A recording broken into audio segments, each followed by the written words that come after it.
Okay. After Let's see how mine are. yeah, roll your dice. What do you got? That ain't a number. What is this? How did you roll a letter with a d20? This is a die for Magic the Gathering. So 20. Yeah. That's a theme dice. You got 20. Yeah, I got a 20. Nice. That'll come in handy. And I balance out, so 5. Nice.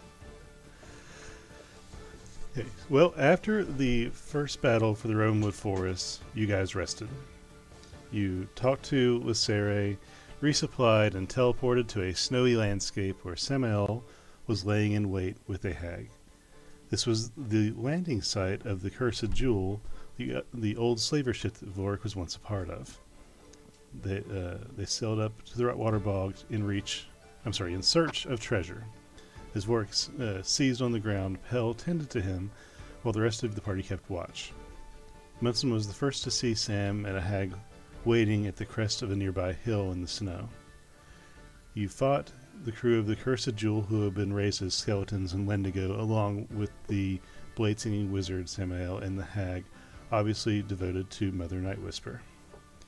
With words spoken about how confident he was about Mother's powers to bring him back, the last act Samael was able to muster was to cast a spell at Palinol, reducing his fur-bulk body to ash, leaving his armor, weapon, and gear clanging to the ground.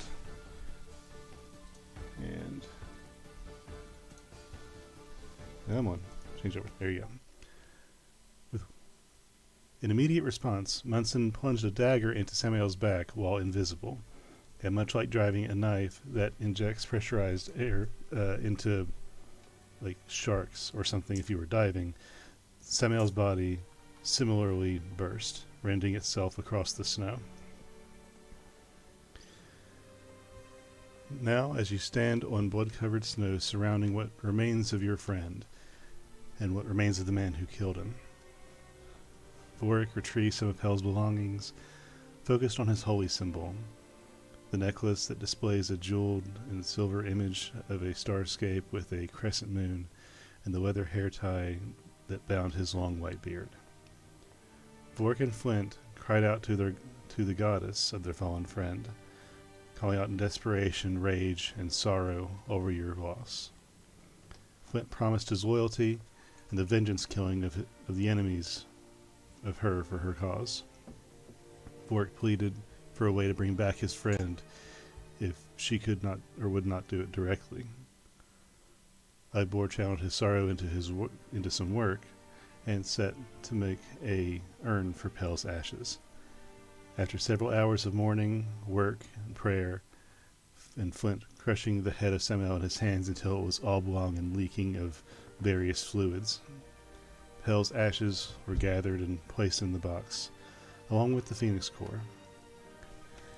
As a series of quiet moments pass, and you look at each other, you all see tears streaking down the faces of your friends. The sky begins to dim. Slowly, softly, the sky turns to a shade of evening and purple, and you're able to see the moon overhead more Terrible clearly. night for rain. God, it got me, dude. Who among you has the highest passive perception? Bill does. Okay. Who among you still living has the highest passive perception? Still living. Oh, Oh, my bad. oh. No, Mine's probably a 17. Oh, shit. Is it yeah, it's gonna be Vork. Okay. Vorik. I'm not a wise man, Hugbar. Fair enough, neither am I. Vorik, you notice something twinkle into existence. A series of small lights on the ground, 25 feet or so north of where your group stands, currently exposed against the darkened sky. A figure comprised of points of light, like a walking constellation, flickers into existence and begins walking in the direction of your group, just a couple steps. What are you doing? Does it look familiar? Roll a history check with disadvantage because it's a series of points of light.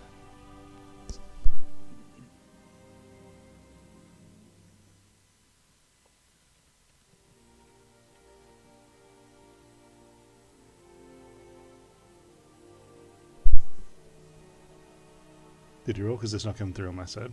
What the hell? Man, you need to stop breaking shit. It just worked. Ooh. Ogor showing me up again. That's Again. You were a dragon. No, I'm at the D10,000, bro. Okay. You dealt like Now, is the 14 300 damage. Is 14 the disadvantage roll? No. no. I single rolled it is what I was seeing if that worked. Okay. Okay. That's the disadvantage roll. Okay, so 13. 13's enough because Just so you have seen this person before. You recognize, even though it is nothing more than a series of points on a darkened background of starlight, you recognize the general shape, especially combined with the body's movement, and you hear a familiar female voice. Your prayers do not go unheard. Your group has garnered the attention of many, whether you realize it or not. Pelinal is at home in my realm, Gates of the Moon. Pelinal awaits me in the silver hall of oh god, what is this word? Freaking, I had to copy this. Argentil. His soul is one that has earned a place in the inners of my quiet beauty, closest to me. Life waxes and wanes just as I do. Like flowers that are left at a grave, the dead do not want. It is the living that anguish. And she waits.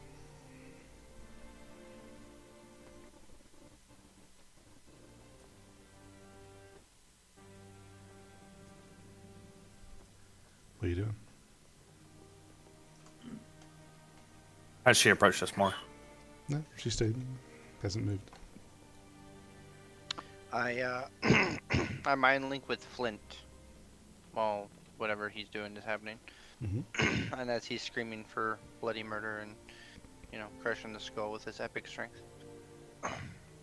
Flint, what about the Phoenix Core? Could we use that to potentially rebirth him, maybe? It's already in his ashes and nothing has happened. We still Can we ain't. officially put it in there? Yeah, it's in here. You guys are mind linked. Yeah. Never mind. You don't know that. Ugbor didn't say shit. Yeah, I wasn't paying attention to that part. I just knew scientifically it might work. So, Flint's telling me it's already in the box and it's already been processing. Okay. And then I'll just kind of stare as I try to think of more mathematical equations or probability. Okay. Are we? Do we still have the psychic whispers active? Yeah, we'll say it's still active. Not I'm gonna for reach out to everybody. No, I don't need it to be long. Just I'm gonna reach out to everybody and tell them like she's here. Who's Who she? is she? Balloon. you guys turn around to notice the figure that was speaking just loud enough for Vorik to hear that since he was paying attention to her. And you see now this large representative figure comprised of a constellation of points that are, if not for their proximity to the ground on the, that you would almost assume them to be stars. And the figure stands in a silhouette that would be a little greater than 8 feet tall in comparison, but proportional to a human or elf silhouette. We must proceed with some order. Firstly, bring me the urn, please.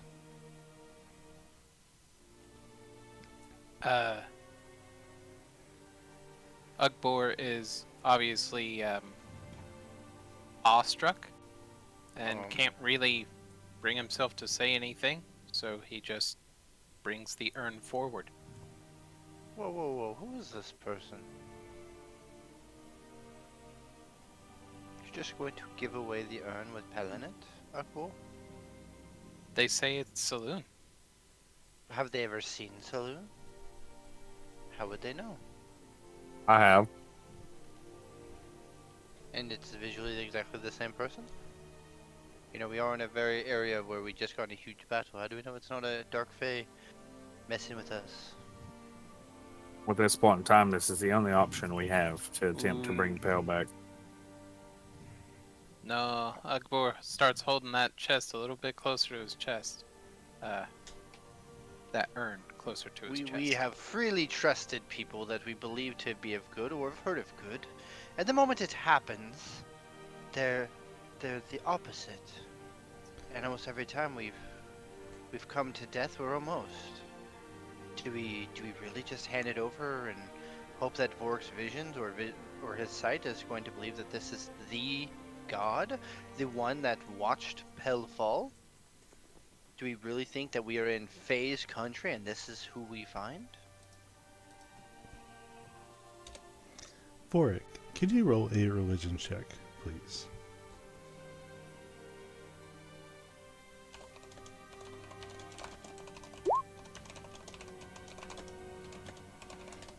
Okay, 19. Jesus. You recall a lot of your friend speaking about his goddess, and there have been hints and whispers and research done of your own right in several places in your life, and the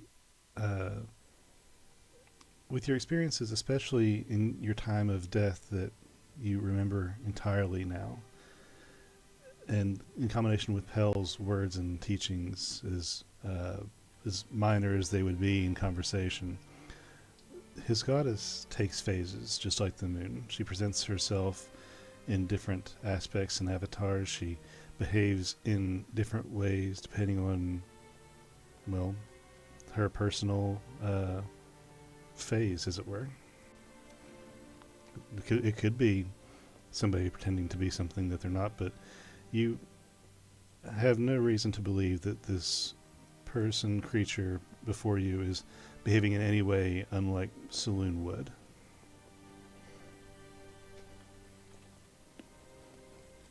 It is or isn't? It is her. My brain thought he said isn't. I was like, oh.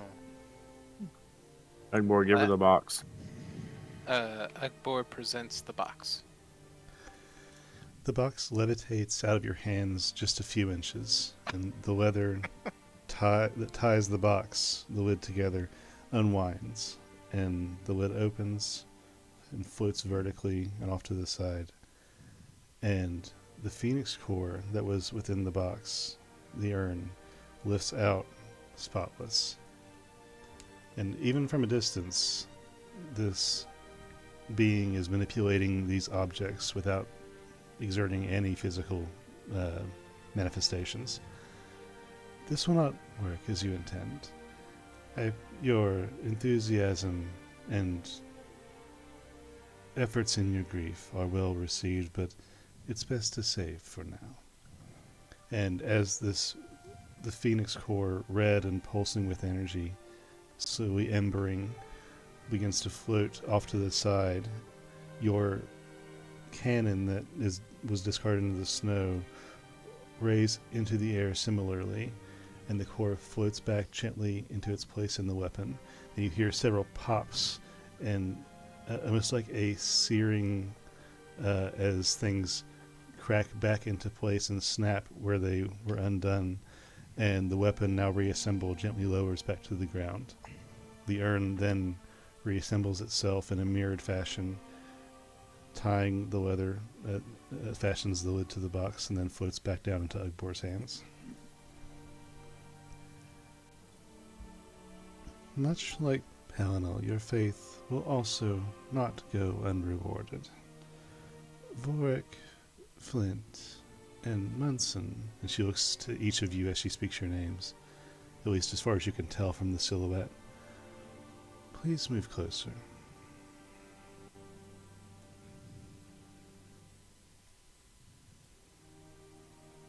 I'm gonna walk up to her.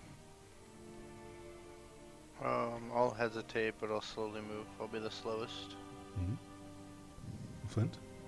I'll be right there in the middle. Okay. She Ugbor follows along. She approaches Vorik first, taking just one step and then assembling herself in front of you.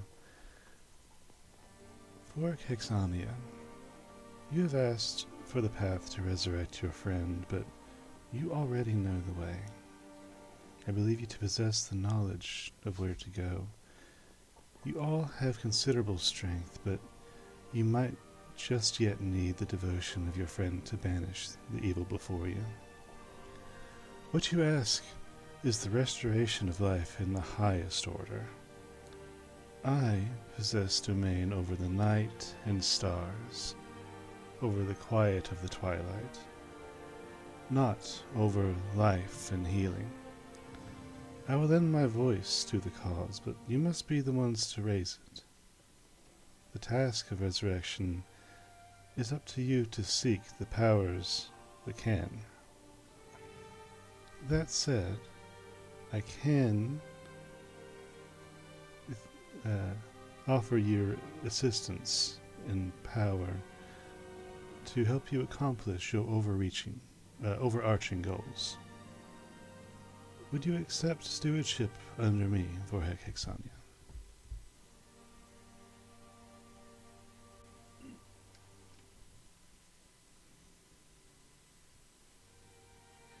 Is she like are we like face to face almost? She's facing you, and she's probably 15 feet from you. I want to close in like another 10 or so feet. Mm-hmm. And tell her I do. That's what Pale would have wanted. And kneel in front of her. Okay. You feel a warmth enter your body after you resign yourself to kneeling. And it's a warmth that you've not felt in some time. And your wounds flash with a deep blue, soft light. And when the light fades, your nature of undeath remains, but the wounds that are about your neck and your physical being are restored and closed.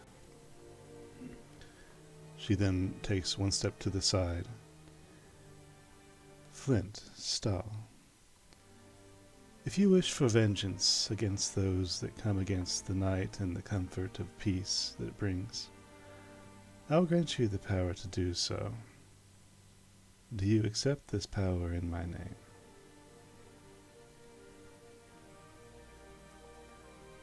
I wasn't asking for power, I was asking for my friend back. All things in time, and I assure you this power will not be an unbeneficial one in that regard as well. Sure, why not? She turns to face you entirely as she was stepping to face you. Please, kneel as your friend. As Pale would say, behave.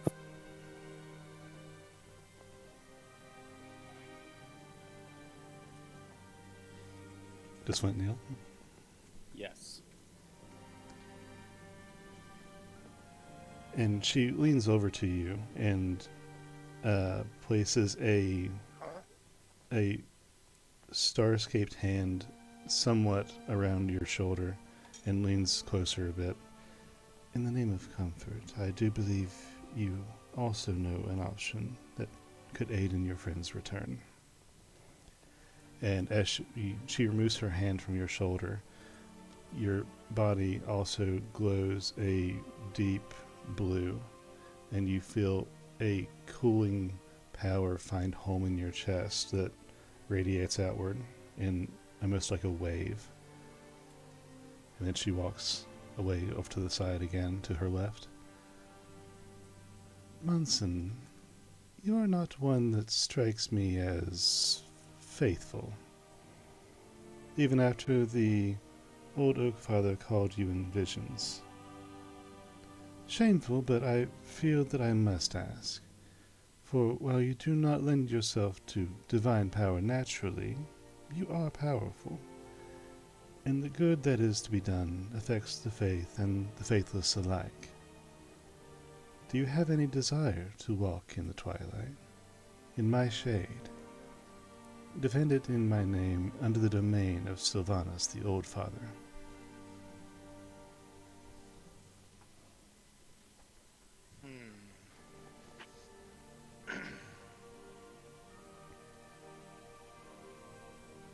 I do not plan to walk under anybody. Nor will I. Such is your right. Understandable. And she turns to look at Ugbor without taking any steps. Ugbor, you have approached, though I have not asked.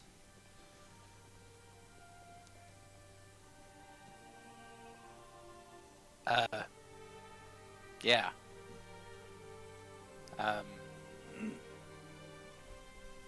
I'm not gonna follow you. No, your soul But is spoken I for. can bear witness. You cannot see her face, but her tone seems to soften just ever so slightly. What happened to the music? There it is. I just hesitated a little bit. Freaked out for a sec. Your soul is spoken for, and not all who do the will of the gods serve them directly. And she looks at Munson, turning her head, and then turning back to you. You have my respect, but I cannot fold you into our belonging, even if you currently asked. Consider it an inner office politics. Wouldn't want to pit one god against another for any more reason than we already have.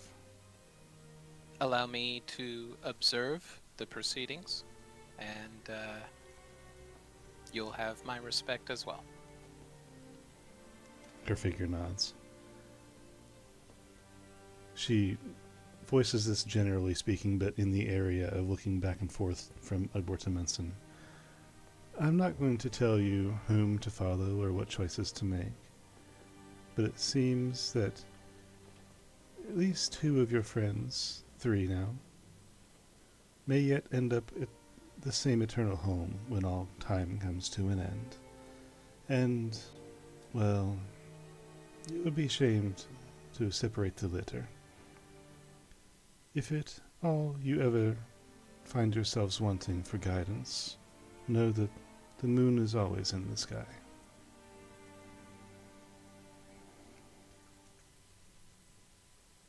And she turns to walk back in front of Vorik and Flint. You know those who might help you, and I will be watching as well.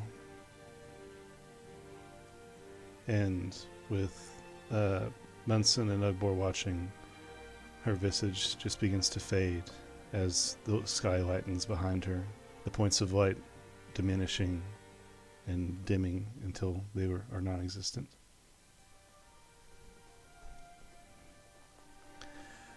When you rise from your kneeling positions, the avatar of Saloon is gone. And on further inspection, Flint and Vorik, both of you have a scar-like mark on the back of your left hands in the shape of a crescent moon and field of stars. So I'm going to need Flint and Vorik to roll a d10 for me.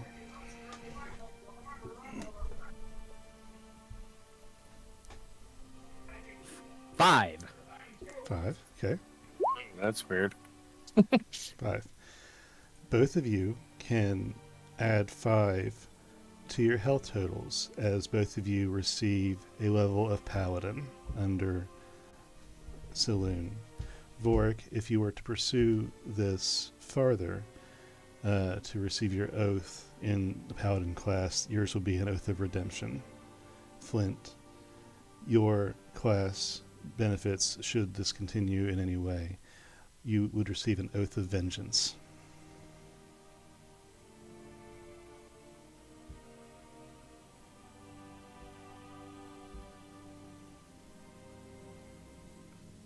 What are the rest of you doing? Did Saloon take the urn with her? She did not.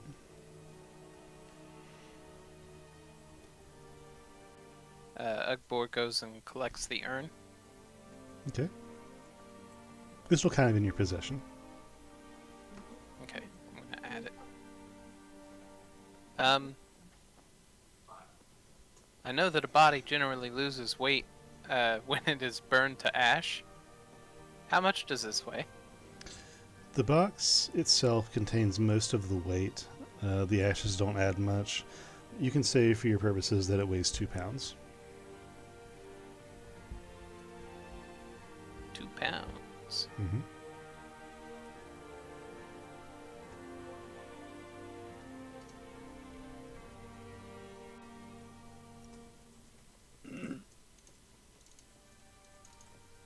Ugbor walks over to Flint. So, what do you think she meant earlier when she said she thinks you know a way to get what we want? I think it might have something to do with Lyseri. Interesting. Well, who else? Think of all those that. But she was Weird. there when we resurrected the Phoenix.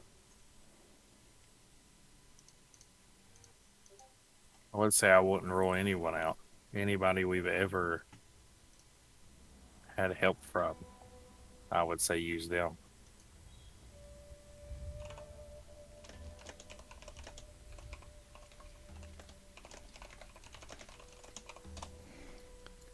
Looking around where you are, there are trees dotting a frosted landscape.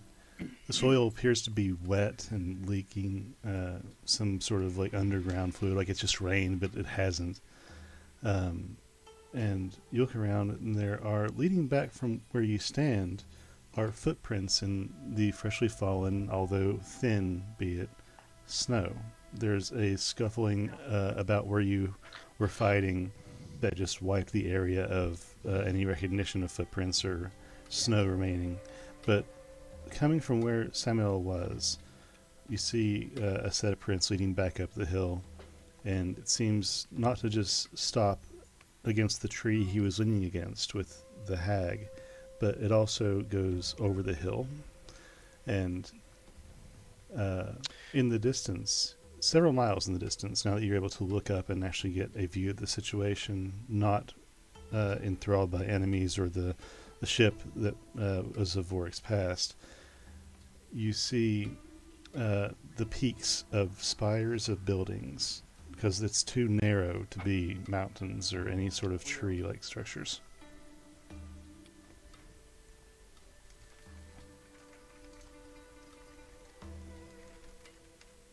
Sorry, Messon, what were you saying? I was gonna say, when she said about the god in my dreams, nightmares, and obviously there's a god trying to interact with me, is there any way I could do like a religion or anything to see if I would know potentially which god she may be talking about? Sure, go ahead and roll a religion check, but I'll say roll with disadvantage, because religion is not something you care about. If anything, you're adverse to it in your studies. Oh, I rolled the exact same 2 numbers when I started with. That's hilarious. So with disadvantage religion, that puts me at 25. 25. What's your modifier, man? I have a plus 10. Jeez, okay. Yeah, and I rolled a 15, 17. Okay. So the deity, or the avatar of the deity that you have just been in the presence of, mentioned Sylvanas' name, that she herself is under. And while she doesn't have power to do certain things, greater gods share power amongst themselves for various purposes, including giving the wider variety of spells to their clerics, and either Sylvanas or any of the greater gods would be able to share in that power. Okay, and would I know which god is in my dreams after what she said? She mentioned that Or which? that Sylvanas was the one to give you those visions. Okay, so it was Sylvanas, supposedly. Okay. Hmm. Okay, that's what all I want to check.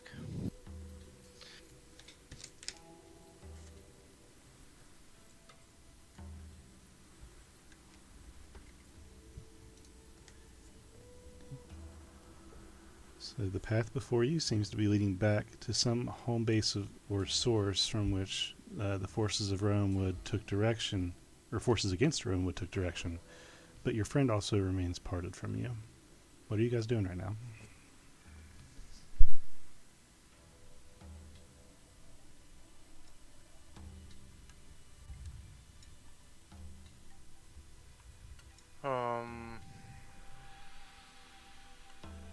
I don't know. Me personally, my guy would not be wanting to pursue right this second because he defeated the one in which he killed Pell. But at the same time, he's not sure what his companions are looking to do, or if they're still lost in the godly experiment that just happened. Okay. Let me ask you each individually, just in your own minds, not talking out loud or anything. We'll start with Ugbor. Ugbor, what do you think in character will be the best course of option to maybe retrieve or rectify your friend's situation?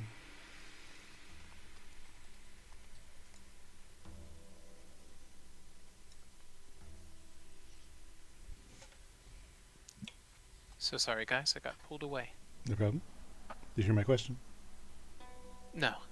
I'm just going to go around and ask you individually, not out loud thinking, but we'll start with Ugbor. What does Ugbor believe in his own mind would be the best course of action in either resurrecting Pell or rectifying his situation at all?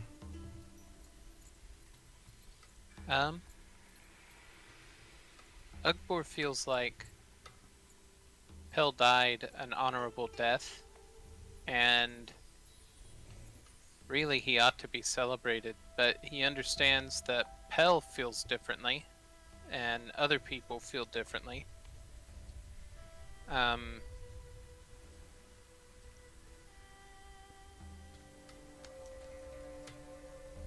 Ugbor is sort of curious about how we might utilize the Phoenix Core in some form of resurrection process, but he doesn't know if that's possible at all. It's just speculation. Okay. I'm going to have you roll a history check for me. And while you do that, I'm going to ask the same question of Munson. What does Munson believe in his own mind would be the most efficient, proper course of action currently? Oh, and just to hammer at home, Sure. since Ugbor believes that Pell's death should be celebrated, that this was a victorious thing, I guess he sort of believes we ought to really go make that Samael guy pay if he's still alive, and I do believe we currently think that he is, right? No, we think he's dead. Oh, okay. His body is I just exploded him. is rendered in several parts in front of you. Like Okay. Like we're talking. That gave me that for some reason that gave me the sense that like, oh, it's not real. No, what he was explaining is that they basically, his character itself thought his god was going to keep him from dying, or the Fae, and so he had this utter belief that he was going to live forever, not realizing that he could die. The words you heard from him were, "I'll just keep coming back," in a maddening tone. Before Munson, you're familiar with what a dyed knife is, right? Like a knife that has that Yes, I do. cartridge can of air in it. Yeah, that's basically what Munson did. Is like as he stabbed Samael, the magics that combined with his physical blade made a large explosive wound in Samael's back, and also rent one arm, a leg, and basically his head most of the way off his body, which Flint ripped all the way off his body and then crushed like a grape into an oblong fashion. In a We were pretty snit. brutal. Okay. Well, then I guess what Ugbor would think instead is that we should finish the fight. There's more victory to be had. Okay, But, you know, he'll do what the party wants. sure.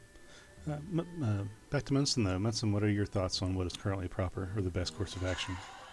Well, after everything he just witnessed and the idea that someone could, the way she explained, she can't bring him back to life, but there is someone potentially who could bring him back to life.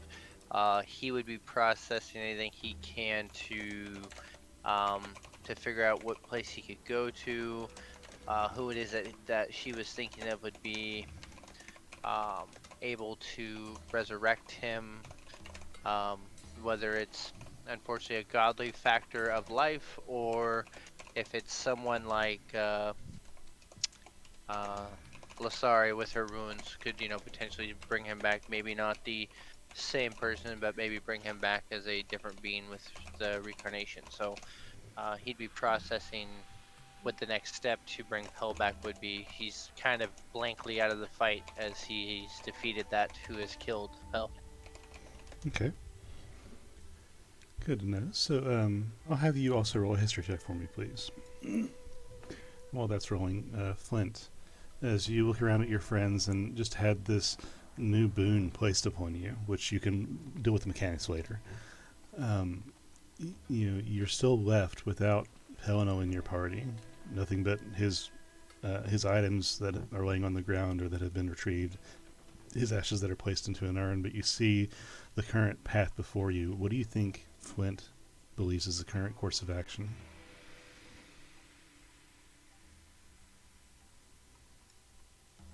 Well, right now it's trying to get Pell back, but if we're waiting on that, then I suppose go get some more information, go talk to some people, find out what our next move is. Okay. What do you think the best course is for Pell, precisely? For Pell? Yeah, over Pell.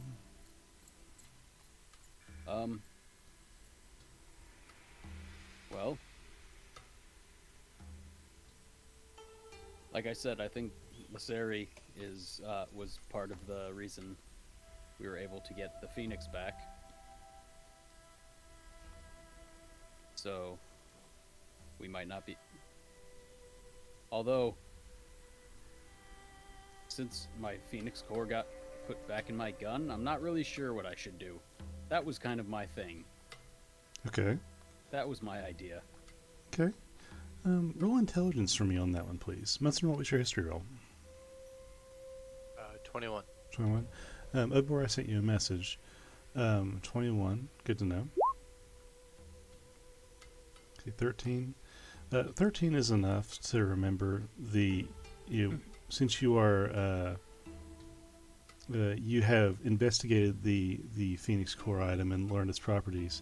The Phoenix Core, if left in ashes for time long enough, it should, by design, whether that be celestial design or what have you, it should basically rebirth a new Phoenix if left in ashes for long enough, if the conditions are right. There's nothing that you know of precisely that would spur any kind of other healing or resurrection magic from these. It's a very interesting and good thought, but without augmentation or acceleration in some way, the math just isn't quite there. You do know from your memory that Lasari and Torin were able to spur this on with their runes before, resurrecting the Phoenix much faster. But that's all that this core, by its inherent nature like that, can do. And knowing this, it maybe pings in your mind that while in your grief you tried what you thought was best, the saloon basically helped save you from resurrecting a Phoenix by accident and instead put your weapon back together for you.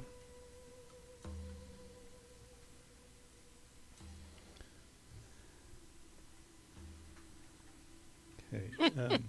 So, Nice. Vorik, I can't do anything. I was gonna say, I don't know, Flint could have been riding a phoenix. I mean, that would have been pretty cool. I mean, you can do whatever you wish. That was just the object at the time. Serious upgrade from the papoose, I will say. Vorik, what in your mind, Vorik, would be the best course of action given your current situation on both the path of the party and the best thought you have on resurrecting or rectifying Pell's situation?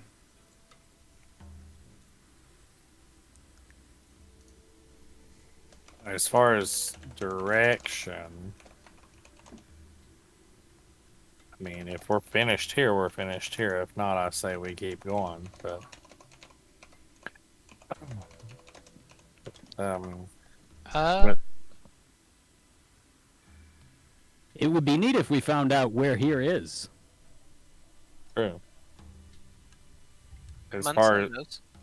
yeah, as far as the pale thing, I mean, Ward just keeps running through all the people that like have helped them while they're going through here, and that's even flashbacks to people in Hopewell Harbor. It's to Hank and them at the tree, to Gerke, to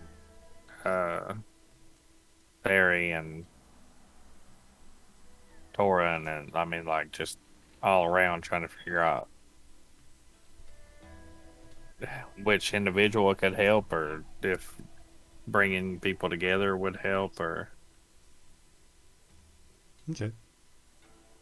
So with these thoughts all buzzing in your heads, you're still here in the same snow. This, without Pell, you see a path before you that apparently leads back to some distant city of some sort, and you don't know where you are. So with those thoughts buzzing and the adrenaline both still ringing from battle and the memories and thoughts of this being prolonged by the loss of your friend and the events of this recent divine intervention of sorts, I still ask, you're still standing in the snow. What are you doing?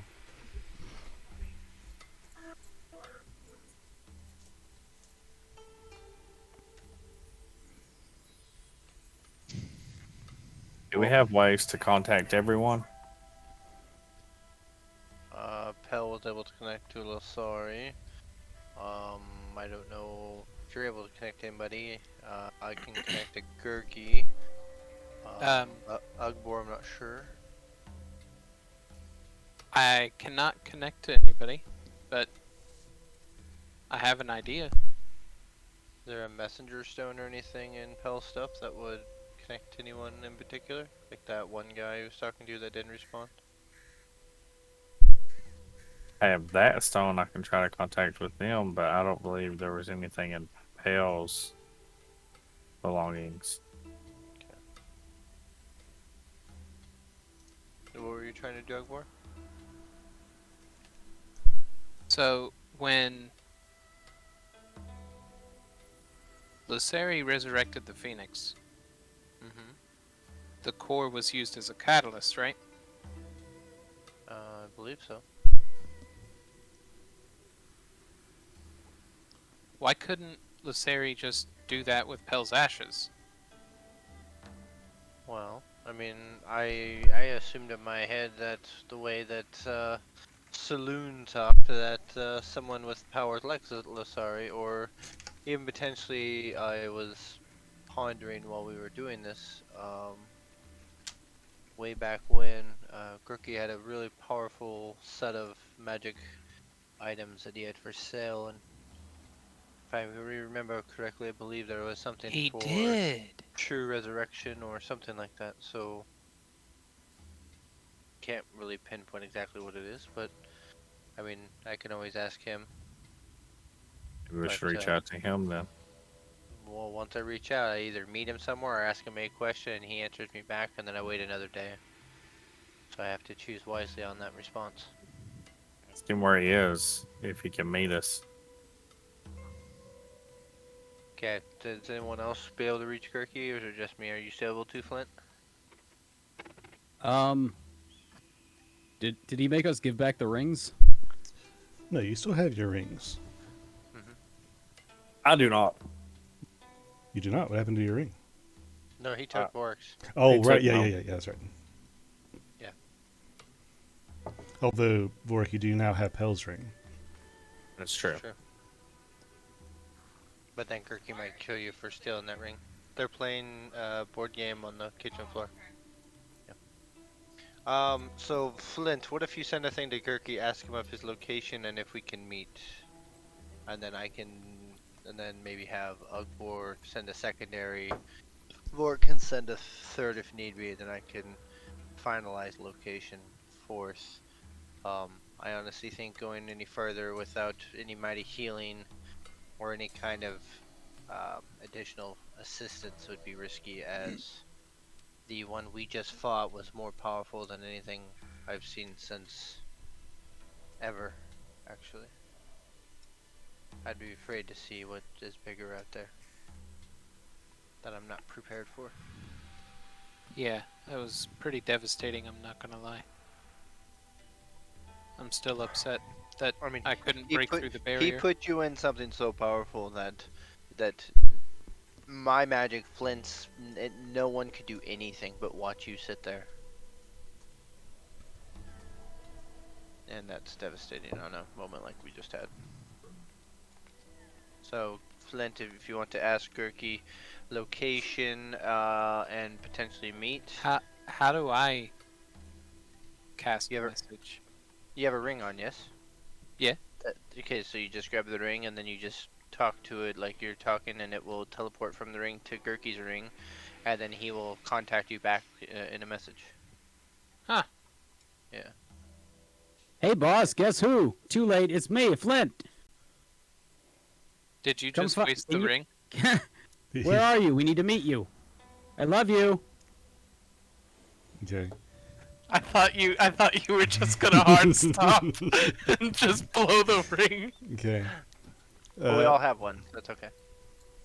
It takes a moment before you get a response.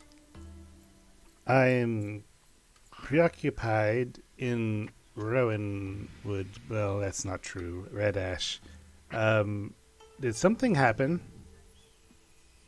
And that's where it stops. He's preoccupied in Rowanwood. Well, You I mean, can't do that. Red Ash. Okay. His words, not me. Okay. And he asked if something happened. Okay. Ugbor, sent to hold your ring, think in your mind what you want to say, and then I'll kind of show him how to talk to the ring to process it, where he can potentially talk to Gurky, and then if you can say, Pale has perished. We need to meet you as soon as possible. We can come to you and see what he says. All right. Ugbor takes his ring. He puts it in front of him and closes his eyes for some reason and thinks his message, which is, Hell has fallen in battle. Can we meet somewhere? Okay. Let me look something up real quick.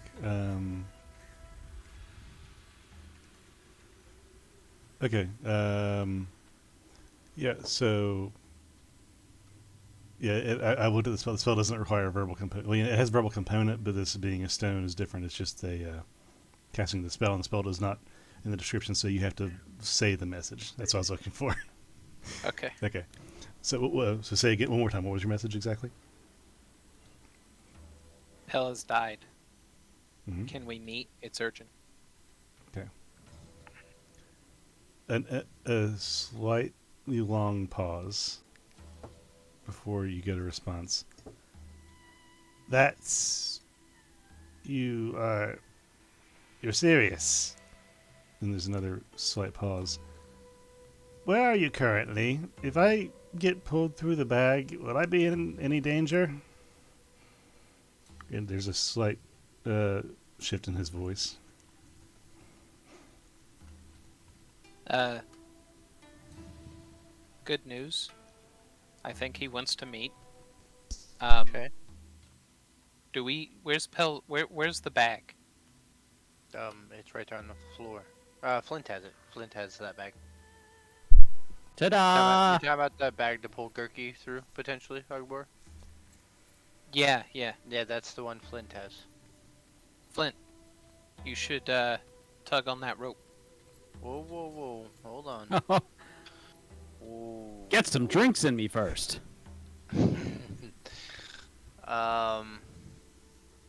What else did he say? Did he say anything else? Is he just asking? What was his words? He was in disbelief. I don't think he really wanted to believe that it happened.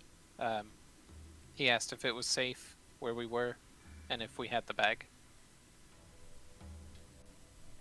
Okay. Yes. Yes. Safe. It's questionable. Technically, I guess we could send my owl out to scout, and Bort could scout to make sure it is safe before we pull him through. But do we want to meet here, or do we want to kind of go to Red Ash or Rowanwood and kind of backtrack and then come back, or do we technically want to keep pushing after we potentially see if Gurky can help us? Luceri's here at the battle, and she's not gonna. Oh. No, Lasari's in Red Ash.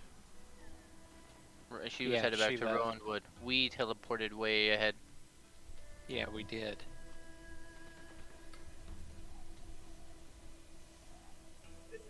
So let me know. Bork, what do you think? Do you think we could scout, take a look, and see if it's safe, or should we backtrack?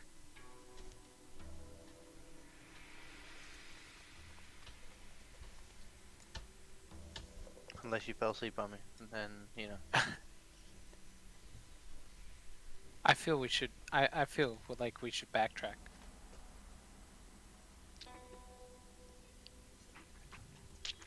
Bork! Huh? Cat, do you think we should clear the area, take a look to make sure it's clear, and pull Gurky through here, or do you think we should backtrack and go back to maybe Rowanwood or Red Ash and do business there to where it's not a potential risk? You're my best scout, so I need to know what your thought process would be here. Maybe we should clear here and then get. I mean, what good would it do to get a hold of Gurky if we bring Pell back on to have another one of us die? Correct. So should We should consider that after figuring out what those items Gurky had were, we may need to talk to Laseri anyway. Yes. So I know the portal in the Dwarven City is down, but I can still port in my area. I can Red Ash I've ported to a few times. I can do there. Rowanwood I've never ported into, but I have been in there, so there's a percentile of making that. So we could maybe go to Rowanwood and then summon Gurky there. What's the worst that could happen, right? We Um, just land in water. Not landed in water. It's no worse than Peldine. Mm.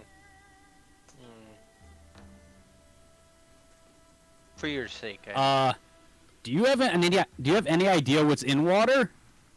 um, Sharks and stuff. delicious shark fin soup. I mean, come on. It's not the Hammerhead sharks I'm worried steaks? about. The octopuses? Yeah, I mean. Ah, yes, the water black bears. Yeah, it's the Those are water my black favorite. bears. Alright, so I say I chance trying to port us back to. Red Ash technically just was in a big battle, so it's safe and not safe in my opinion. I would say maybe backtrack all the way to Rowanwood. Or the battle hasn't reached.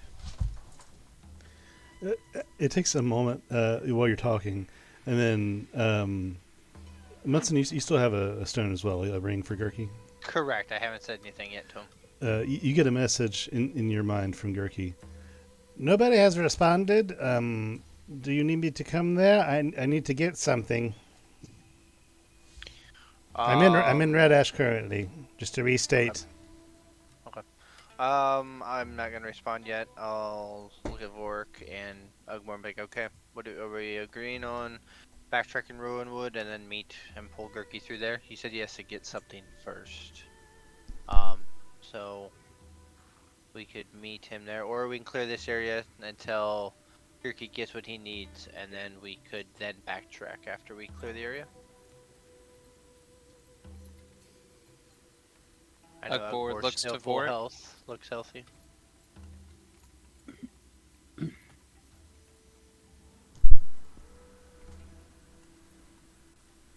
Oh, I have devilish numbers tonight. All good numbers so far. That's scary. Ouch. So, Vork, Ugbor, what do we got? Yeah, I'm good with that plan if Vork is. What? Clearing the area and then let Gurky get his thing and then meet him in Roanwood, or just go straight to Roanwood and wait for him? I don't know about clearing the area. I thought we were going to scout it and then deal with it if there's Well, problems. Vork said potentially clear the area, and so I wasn't sure if we wanted to do a full clear or we just wanted to do a scouting, sneaky like. Yeah, it might be a good idea to do the sneak this time. Okay. Down a healer. I will send Gurky information. I'll grab the ring and I'll be like, Tell him we'll meet in a few hours. we will summon you through the bag, Gurky, in Rowanwood, in approximately 4 hours. Okay. So you say this, and yeah, that is your return message on the stone. Correct. I can technically heal if need to, so there's no problem there. So. Alright, let's say I'll send my owl out, and I would say let's go ahead and start sneaking around and check perimeters, check the hillsides around us, see if we find anything that's either watching us or maybe potentially we'll find the bigger threat. I gave Gurky a 4-hour window, told him we'll meet him in 4 hours. Okay. That sounds good.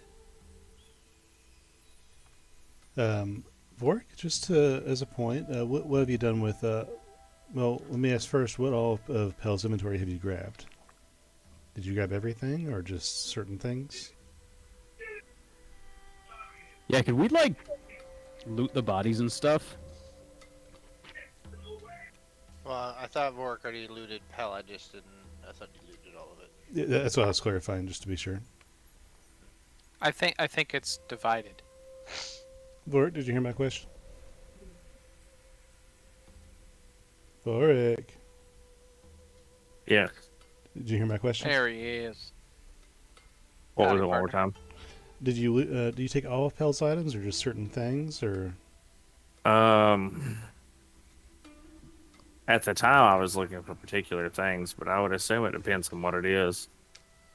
If we put his ashes in that box, I would assume we didn't put the items. So, I mean, as far as it being feasible, I would just take them all, I guess.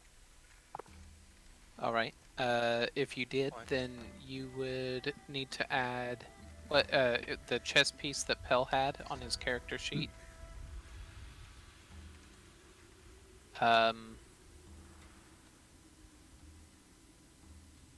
Let's see. What else did it? What else?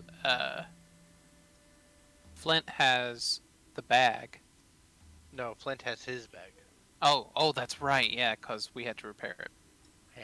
So why don't we take whatever's left, armor, weaponry, anything else that was not in the bag, and put it in the bag, and then I can hold the bag, or I guess I sit in the back, so I can hold the bag, and then we can summon things out of it if need be, but we can put everything in the bag except, obviously, whatever Vork has taken.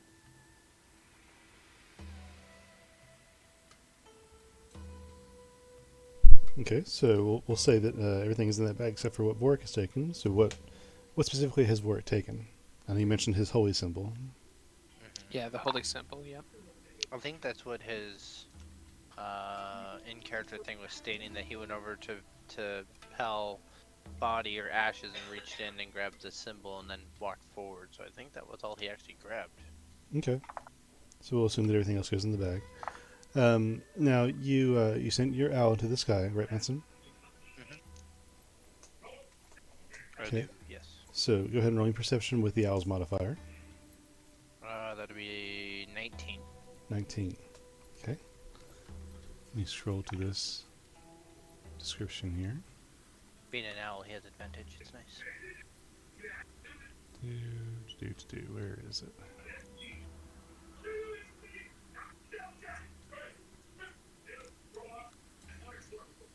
Okay.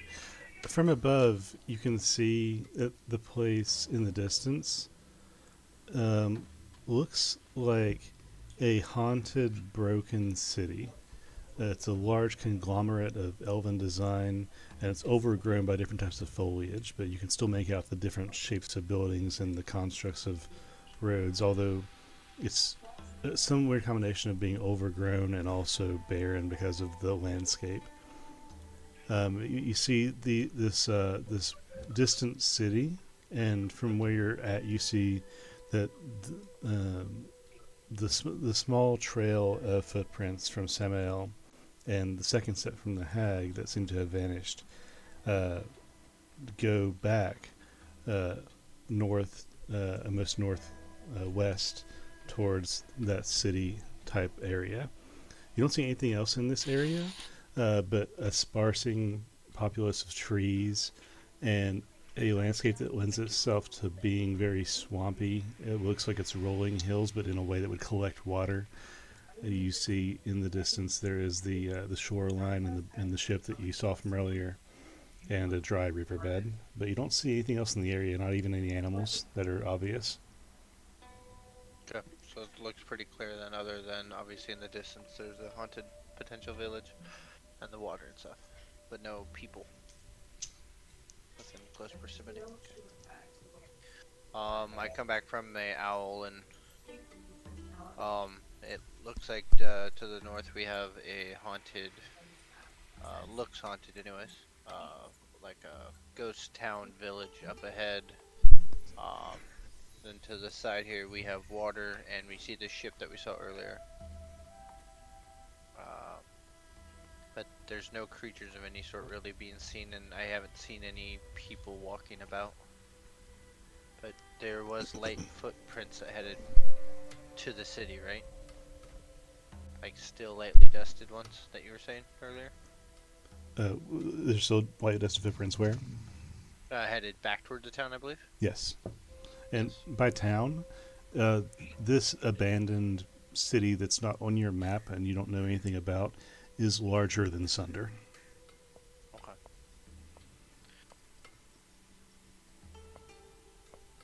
So,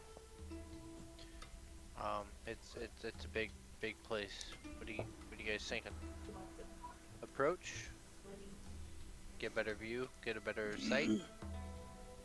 Flint, where do you keep the Gurky bag? The bag that's tied to Gurky's alternative bag? You don't want to know. Oh, I definitely want to know now. Specifically. Just tied to my belt. Okay.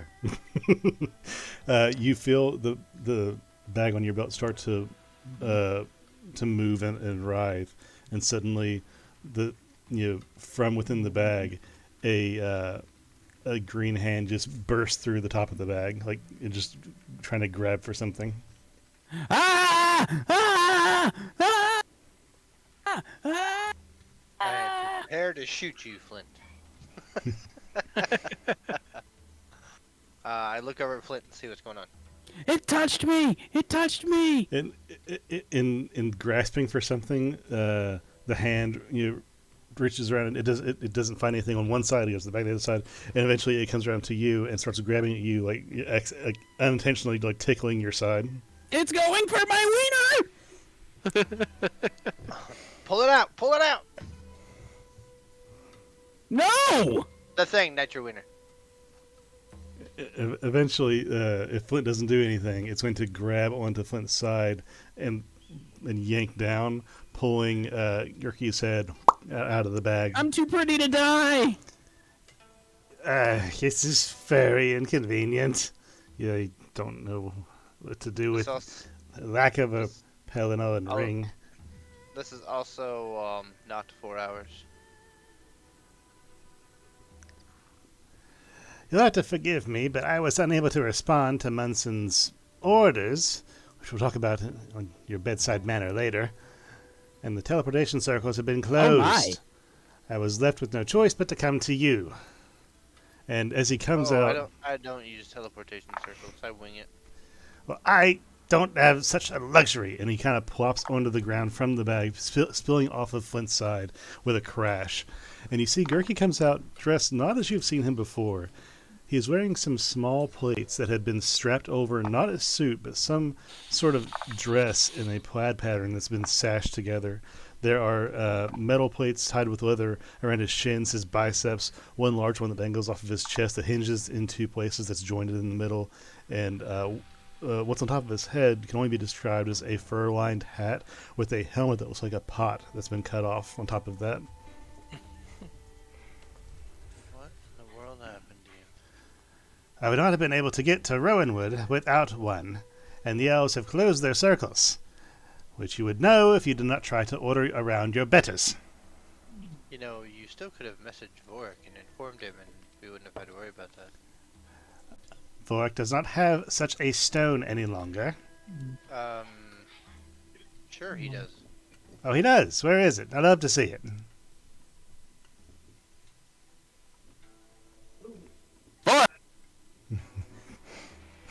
He's asleep. I'm not. What are you lying for? Bork, it's your turn to. What are you lying So, Vorik's body stands there unblinking, and you assume he's asleep while standing before he responds to you. What?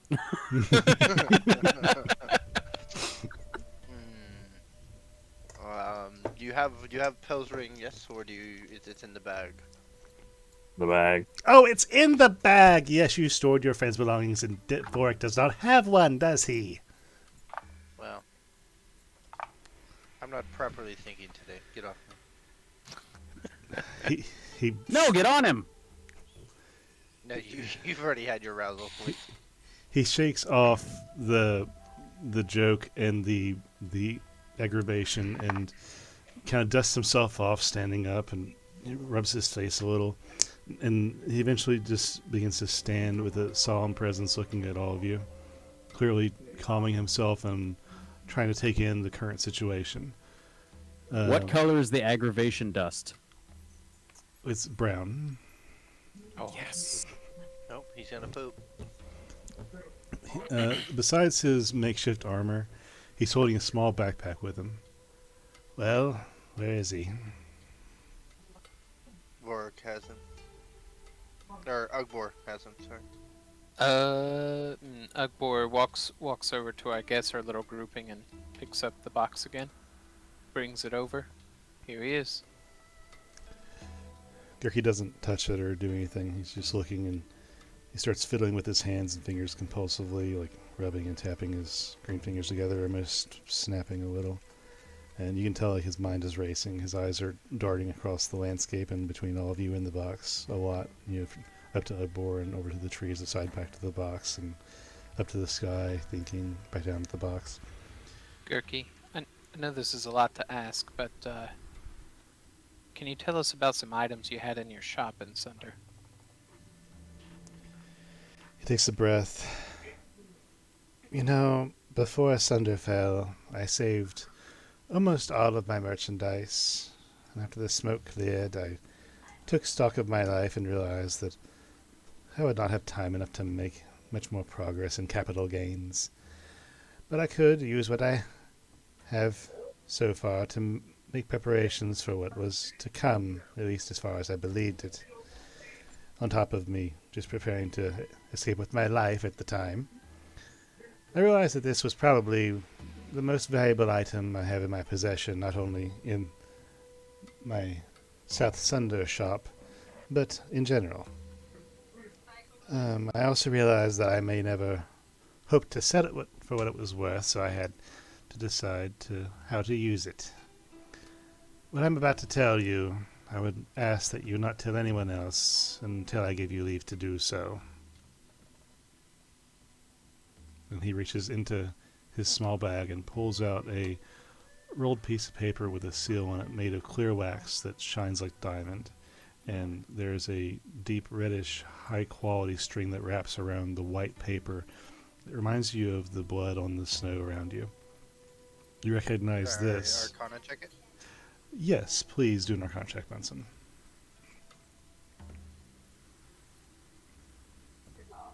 30. 30. Not nat. Nat 30. You recognize this, Munson, as the 200,000 gold piece scroll of true resurrection that was for sale in Gurky's shop in Sunder when you were there so many weeks ago. I wanted to be able to use this to safeguard the only true friend I have or have had, or barring that as a gift to bring someone back that she loved and lost. Maybe that's the lesson of this life. No matter how much treasure I acquired, no matter how many people I've met or employed, almost no one earned the title of friend. Maybe that's to do with the fact that I'm a goblin. I guess I can call you lot friends, seeing as how you're the first I ever employed to remain associated with me in the absence of politics or money. Outside of you, the Bane Breezes are the only ones who ever show me any actual kindness, not tied to a political or monetary gain. Osere and Torin in particular. They once invited me to their home during the Sylvanic Impact celebration in the spring. There's a pause as he's thinking. I was in the Rowanwood. Then I went north to the war camp after I pulled some strings of my own. I was trying to be nearby in case something befell the Sari or Torin, but they seemed taken care of for the moment. If I let you use this for Pelino, I'll ask that you either reimburse me or help replace it so that I can repay some of the kindness Osari showed me in this life. Otherwise, Osari would likely be able to help us if, being of a druidic nature and of roombound besides. I've not yet told her what has happened to Pel, but she and Torin are back at the camp if you decide to seek her help instead, if you do not believe yourselves possible to repay this item even in time. Gurky. What if I told you I know where there is a giant gold brick? His ears perk up, unable to help himself. You It don't say. values at 255,632 gold, give or take. I have it hidden. That'll do. That will certainly do. Now, my next question. Sorry to ruin your moment, Agbo. I do apologize. Oh, no, I I just- felt powerful just now. I remembered something, guys. I just knew the exact value of it. Well, yeah, you probably have it written down, though. No, I just have it memorized from the last time I calculated it. Anthony used his that's brain. Yeah. He flipped the switch to on, damn it! He's an artificer now. Take a level in Artificer.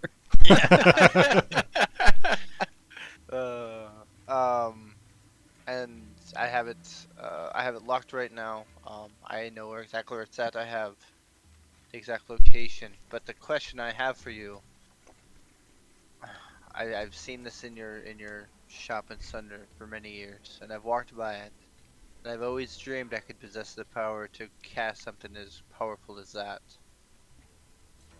Now, the way I know of scrolls and the way that they work is I have to successfully be able to cast such a spell.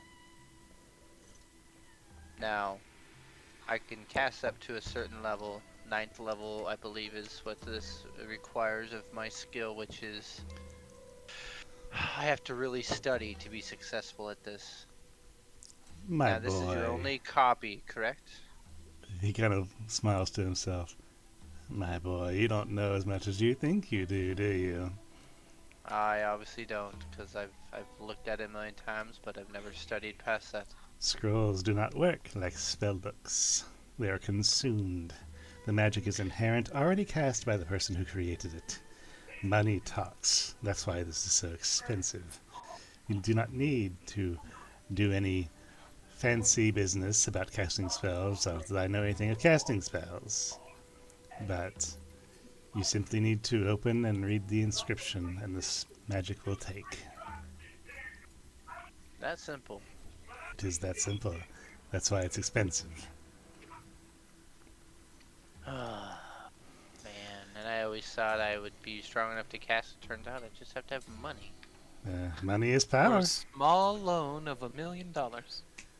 With that in mind, then, I will need your help later down the line to help me help my friends. This is another thing I wish to not announce from the rooftops. Lysare's husband, barring Lysaria herself coming to harm or Torin, her husband was the intended recipient of this spell. I need your help when the time comes to bring him back as well, if possible, if the curse on his corpse can indeed be broken. Are you able to create a second one of value? It is unclear, but with enough money and time, all things are possible. And I believe you have many years. But how long ago did he die? It was, I believe, 5-6 years ago. Oh, so if we're talking true resurrection, we're talking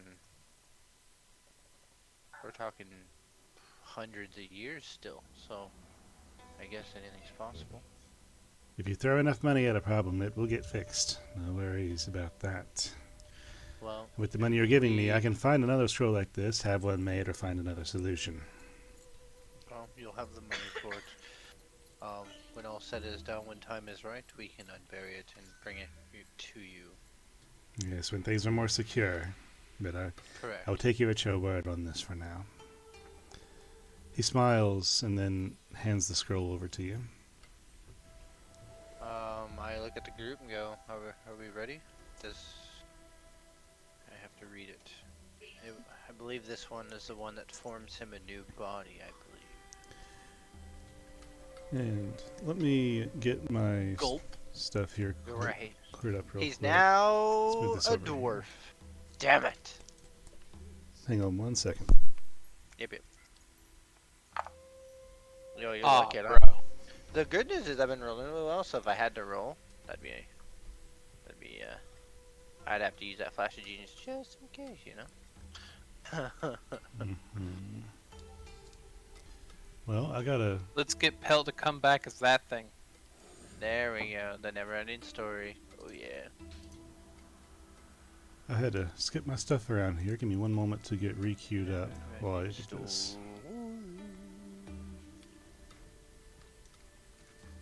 That's a great film back in the day. It was, and the second film was AIDS, but you know what? It wasn't as Yeah, AIDS as a that's- lot of sequels. That's true.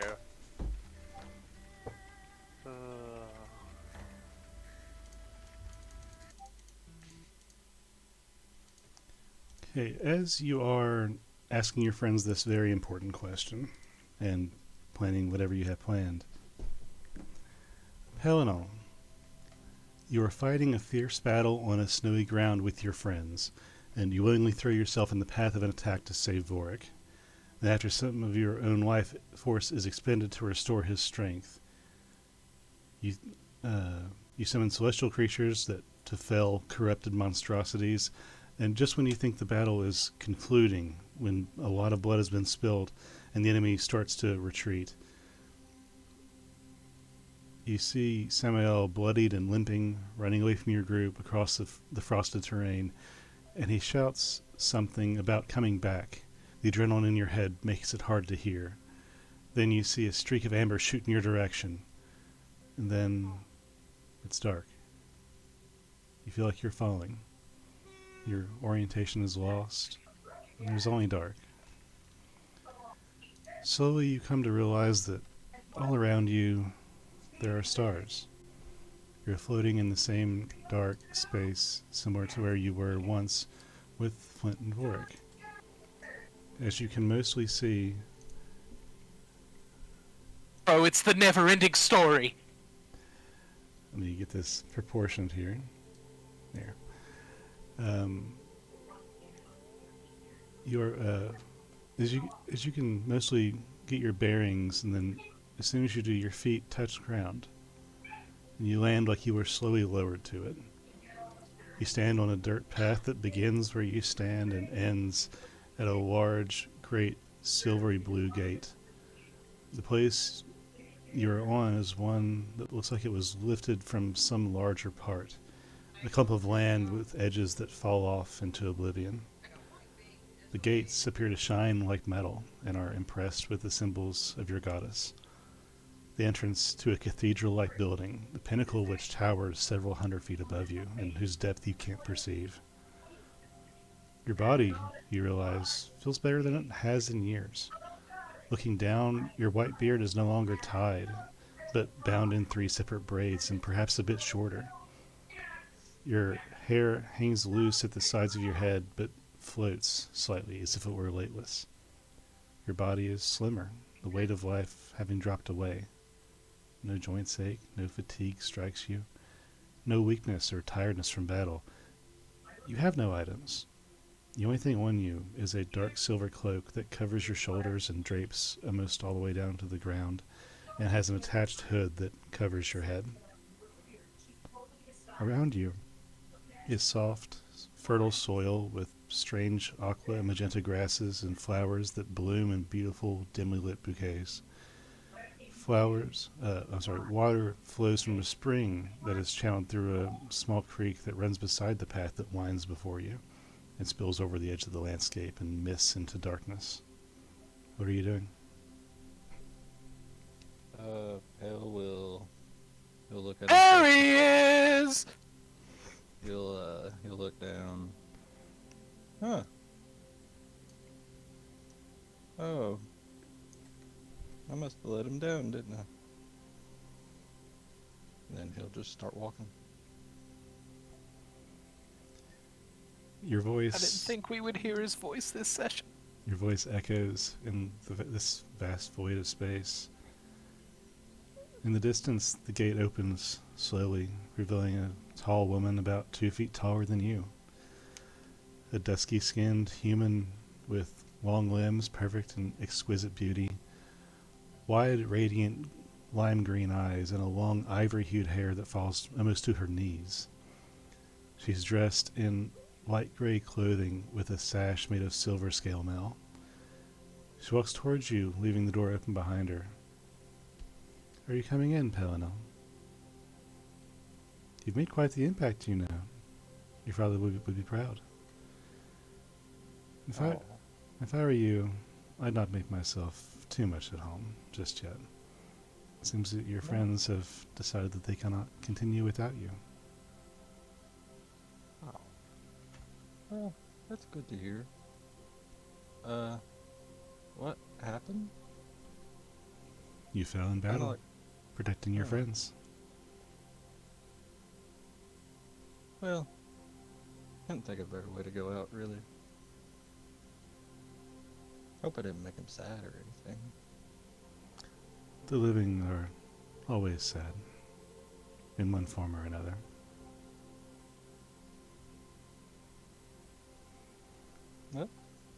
So what do we do here?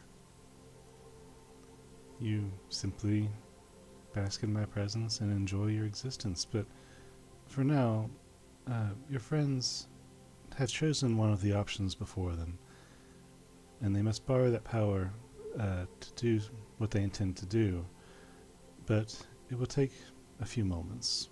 Why don't you come and wait inside? There's a ritual that we must follow and things that you must see. She puts an arm around you and leads you inside.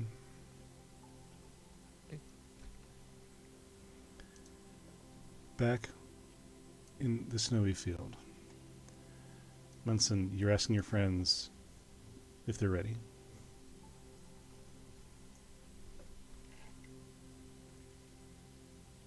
I'm ready.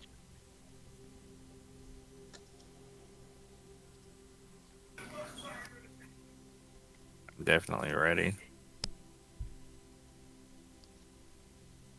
Now, my only question out of game would be for something like this. I would know that my character technically can't use the scroll because it's not actually one of my spells list's knowledge ability.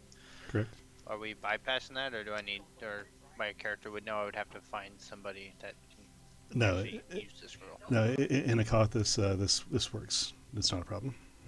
Okay, just wanted to double check. Yeah. Because I know that I can't technically use it, but Yep. No, that's one of the few actually rules that I have augmented. okay. Because I'm like, I could use it and say what it says, because I can translate to any language I need to understand it.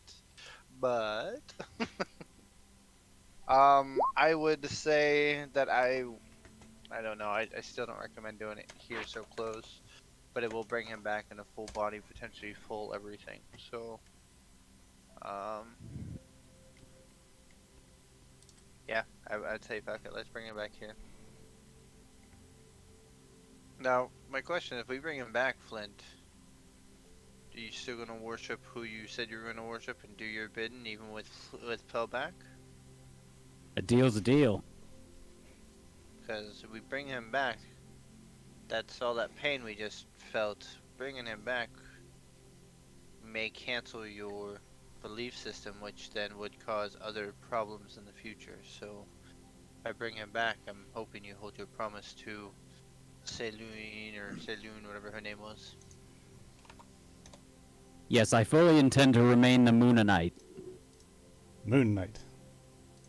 Moon and night. Alright. Bork, you're still going to keep your promise if I bring Pel back, yes? To Saloon and continue down that path? Definitely. Alright, I will roll out the scroll. I will cast. Hold on. Children are in trouble. Sucks to be them right now. I will cast Comprehend Languages so I can make sure I switch to the right language in which it requires, and then I will read the scroll. Does anyone know Pel's full name? Pelinel's full name. Pel and Nell. That's his first name. What's his secondary name?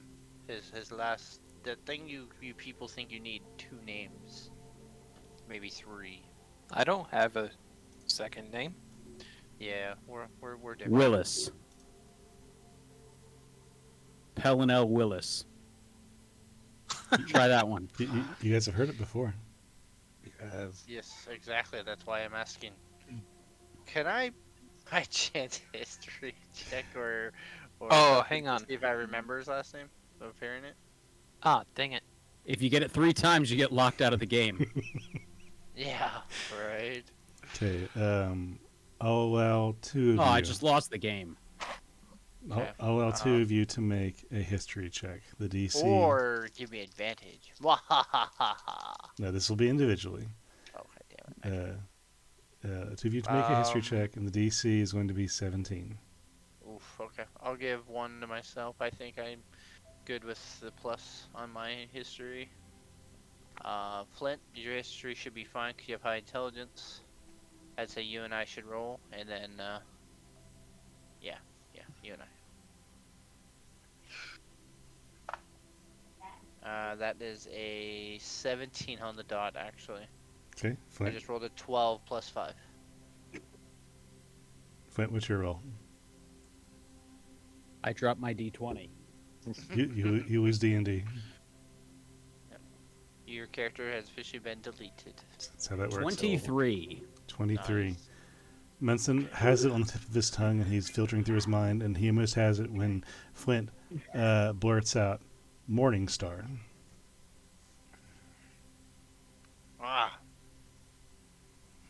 Come on, Flip. Blurt it out. I want to hear it. Say it. Morning Star. Oh, that was in my head. Thank you, Flint. I will read it off and then basically wish for the scroll to work to bring back our friend Pelena Morningstar, believer of Saloon, follower, and bring him back in a new true form in front of me. Okay. With the scroll in your hand, even rolled and sealed, the magic imbued in the parchment, your hand begins to buzz with the power of this spell contained. Cracking the seal on the scroll, there's an audible pop, and some kind of dissonant voices from somewhere beyond the veil of this life begin to whisper in your mind as you unfurl the scroll. You see the calculations written by someone far more advanced in their knowledge of the arcane than yourself. One of magic's most complex spells. I'm back. One I of, have the notebook. okay. We got it already. Oh, Yeah. But I We mean, rolled history. that's so on brand for Ugbor, though. Are we Yeah. still gonna watch it together tonight? Yes. One of magic's most complex spells, and with it, the steepest cost. You see that the ink on the page is comprised of millions of flecks of diamond that reflect the embedded material requirement of capturing the magic on this paper. But little is worth more than life. You read the words, their meaning purely manipulative of the weave of magic. And as your utterances grow in power, the natural light around you flickers in brightness like a candle. You close your eyes, and with your mind, you reach out a hand in thought as your lips continue to read the words that you no longer are looking at just by your contact with the paper. You don't know where you reach, but the spell guides you just as it guides your words. And an impossible distance your mind travels in an instant. You feel your reach glide to a pause, the full extent of the spell, and you wait. Pelennel.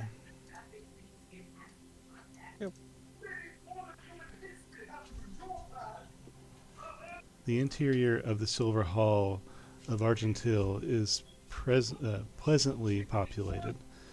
The massive space is like a large dining hall you will drink and eat and keep good company. You see others very slightly transparent as you are. You see more people than you believed, even you knew of Saloon. All cloaked similarly to you, arms around shoulders, laughing, breaking out at tables of tales of lives past. Plates are passed, cups are banged together. You see a gathering of people from many centuries, many races, and possibly many worlds.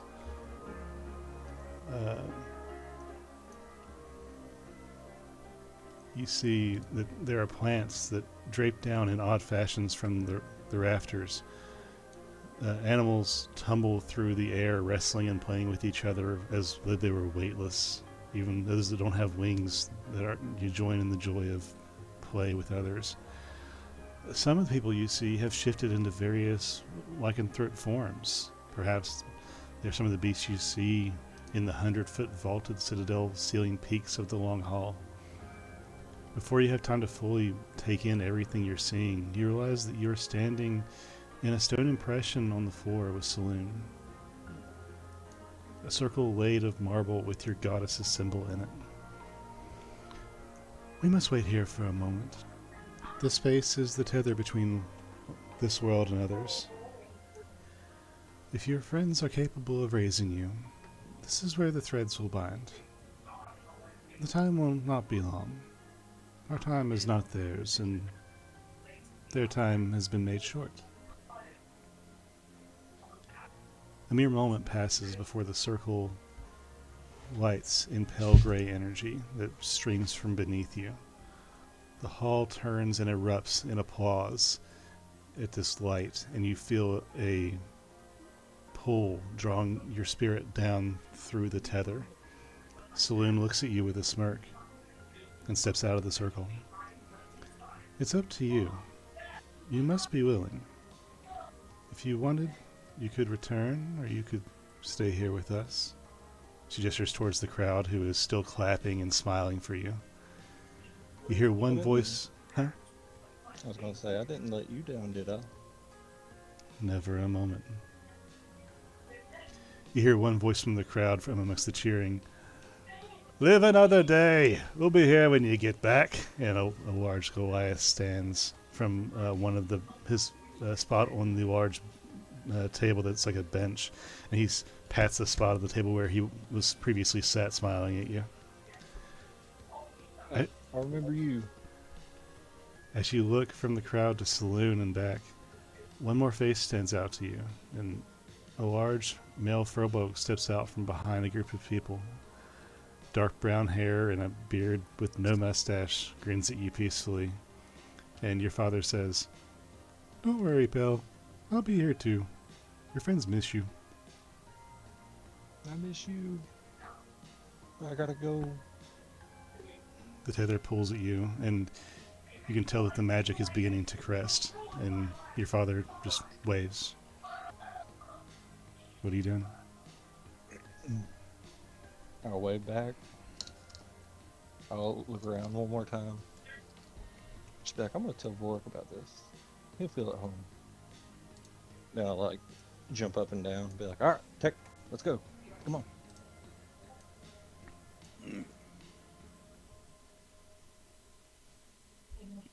Okay. So, let me get my stuff figured out here. There's a lot going on.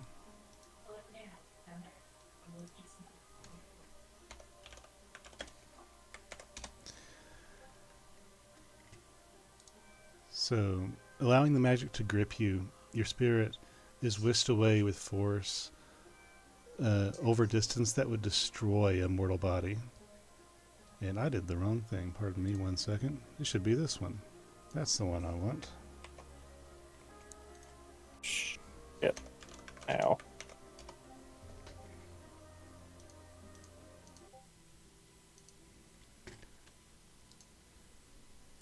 And with a force over distance that would destroy a mortal body, as you glide through the vastness of reality, you fly briefly through some realm of great greenery filled with the sounds of whistling wind and running water, the pure power of growth and natural creation and balance. You pass briefly before an ancient yet ageless figure, somehow both man and tree. Great in size and power, the Oak Father who halts time for all but your mind. In an instant, there we go. In an instant, where am I? Gotta lose my place here.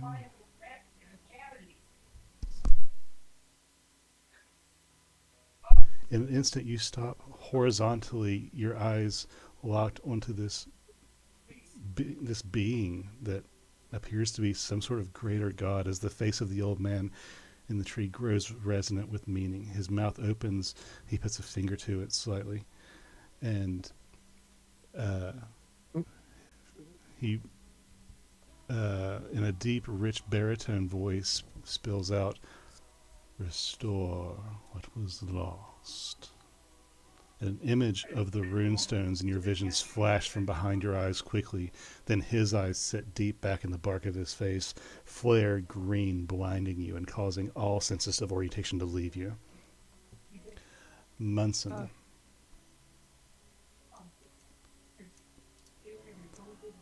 Listening. Switching stuff over. You feel something give weight to the other end of your spell, and the magic pulls back. And in the vicinity, all your hair lift slightly, like lightning is about to strike. And do this.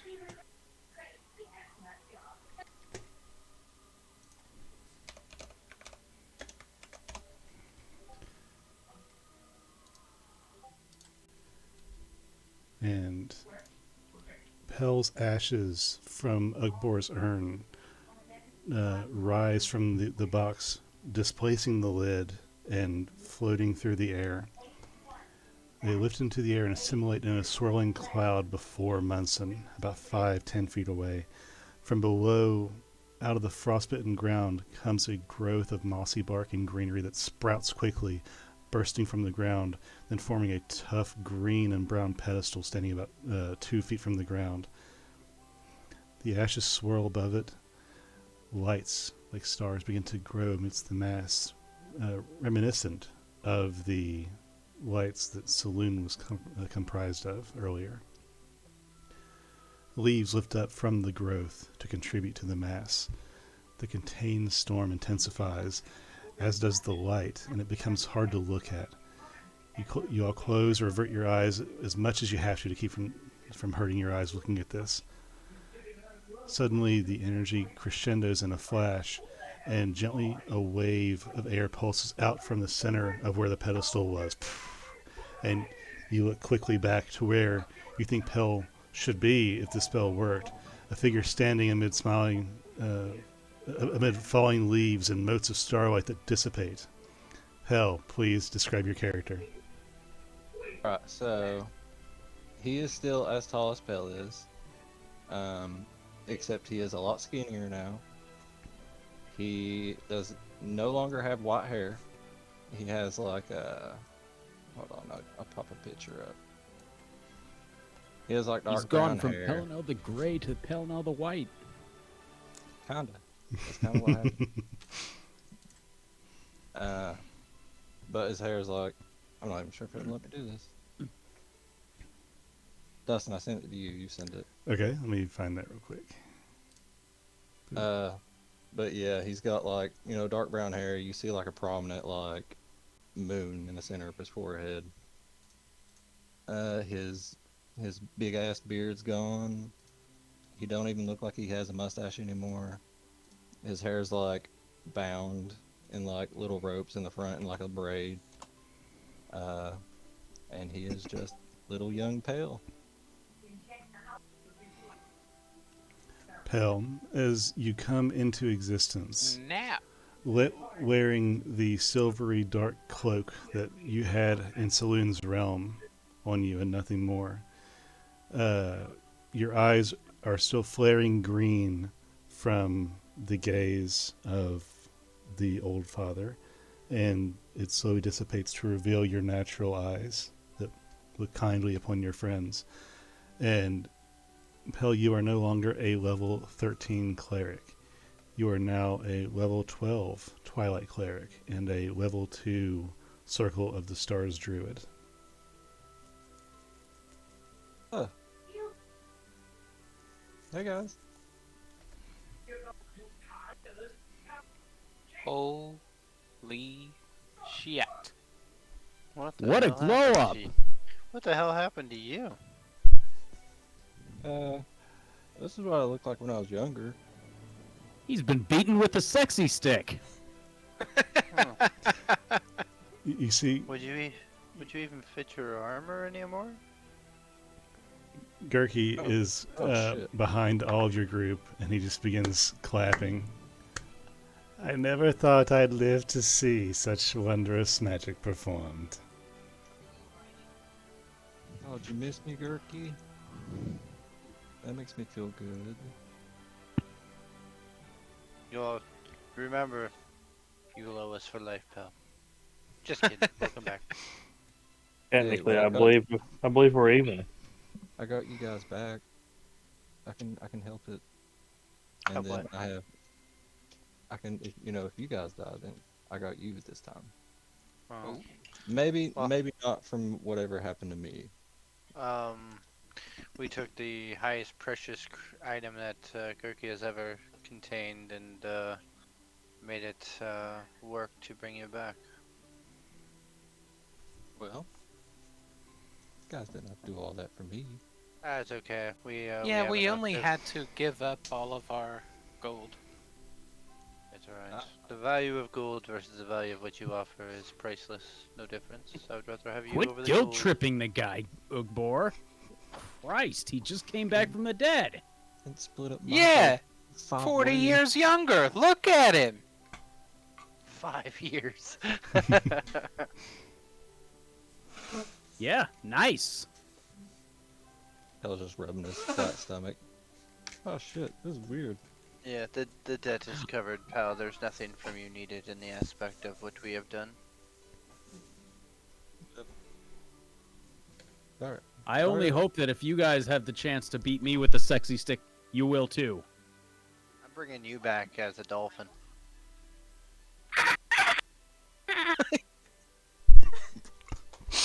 I almost choked my coffee. That's dolphin for up yours. Yeah, alright. Well, it may not have been that long, but I missed you guys. Good to see you again in the land of the living. Bork wants to run up and hug Pale. Oh, I trip come him. here. Oh man, Bork, you should have seen the place I went to though. There was like 18 of you. They were everywhere. Me? Well, not like you, but like, you know, the wear thingies. Mm. Are they different? Speaking of which, next time you do that wear thing, try biting me. Were they nice?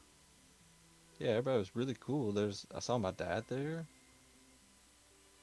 You know, it sucks he's dead, but at least he's there. I got to see him for a second. Were my parents up there by chance? I doubt it, but I forgot to ask. Oh no, there was a lot of people up there. I specifically. How many blue people? Not many of us out there. Did I see any blue people up there? Roll a Was there a bacon chocolate fountain? roll a perception check. Fuck yeah. New DOS, come on. 28. 28. That's pretty high. With that, there's a lot of people up there, and everyone up there being in their spiritual form was a little transparent in a sense. And there was such a vast amount of people in an incredibly large space. You couldn't really see everyone, but you did see several people of Munson's race, but you don't know what his parents looked like, so it's very hard to tell. You know, I've seen actually quite a few. I don't think you've ever said you're a Vidalcan, have you? Yes, I have. Yeah. You know, I've seen like quite a few Vidalcan, but I didn't really know what your parents looked like. No Yeah. orcs, I bet. There was tons of them. And they all said Groomsh was stinky. That's crazy. He rages. Fight me now, you naked hell! Them's fighting words. Pell's like, I've seen some people up there that play a blue deck, No, yeah. no arcane focus or nothing. You're fucked, Bill. Do Batter up. 5 hits, round 1. Oh yeah. Pell stands up for a second, then immediately is like, oh! He has 4 levels of exhaustion. Even Saloon is surprised, just like, oh, what? You have levels of exhaustion from True Res? Yeah, anytime whenever you come back from like being super Not cold, true resurrection. Not your resurrection, buddy. Oh, you do? Oh, well, fuck yeah. True resurrection, you come back full everything. You get full health, full. If you're missing body parts, they're back to standard. You're top notch. Oh, good. Yeah, true resurrection is the most powerful resurrection spell that basically brings you back from a nothing, and you come back with 0 exhaustion, everything. It's the most powerful spell. So like, while Pell is super lanky, For he's no also- longer than 200 years. Yeah. Oh, that died for any reason except old age. So that's actually, that's interesting. Mhm. Except old age. Small flaw in there. So even the most powerful magics of necromancy that can be performed in existence could not have brought Ugbor back to life should he have ran down that hall and died of old age. Yeah. Yeah. Well, I mean, the only way you could have came back is a wish spell, and you'd have to say it correctly to where you never entered the place or something. But you have to, Wish spells are super tricky. Or wish It's like scrolls in dealing with general. a genie, isn't it? Mhm. It's mostly based on how fine detail you say the words, because anything you say incorrectly or not, and the DM catches it, he can adjust I am the genie. what your wish is very simply. I wish Ugbor was brought back, and it just brings back Ugbor's back. Huh. Brings back his one eye's missing. That would be the best irony. Irony. I get it. Hmm. I look at Pal. I'm like, here's your bag. I put all of your stuff in it except your symbol. Your symbol is with Vork at the moment. Good luck fitting your equipment. I think you might need to tighten a notch or two. Yeah, Ugbor, can you help me out with that whenever we get the chance? Gurky walks. Yeah. Gurky walks up to Pelinal and puts a hand on his knee. I guess would be the height equivalent. Well, it's good to see you back. I'm glad you're all right. Looks like my money's done here. And he walks towards Flint. I would like get down, like squat in position, and try to give him a hug. As he's walking away, you grab him from behind. It's, ah! Come here. Ugbor grabs him, opens up Flint's bag. Get out of here! Group hug. Gurky kind of You say grunch hug? Ooh. Gurky kind of grumbles at the hug Pelinal gets him. It's like, you too. Appreciate it, Gurky. Oh, that's We'll not pay over. you back, Flint's buddy. actually going in for a group hug. Okay. Okay. And Flint encapsulates Pel and Gurky. That's quite enough. Thank you of the touching. Get in here, Ugbor. When the war's over, Gurk, you and I will have a classic conversation and laugh these days away when we get there. Like, where are you going in? No. No. Munson, come on, buddy. Last my- session, I just got inspiration. I'm not breaking it for this. My hand is already in there. It's fine. Just patting him. Yeah, pretty much. I'm in at the Flint exact will percentile I can offer. Flint will grab Munson's hand and just put it like inside of the hug. It's there, baby.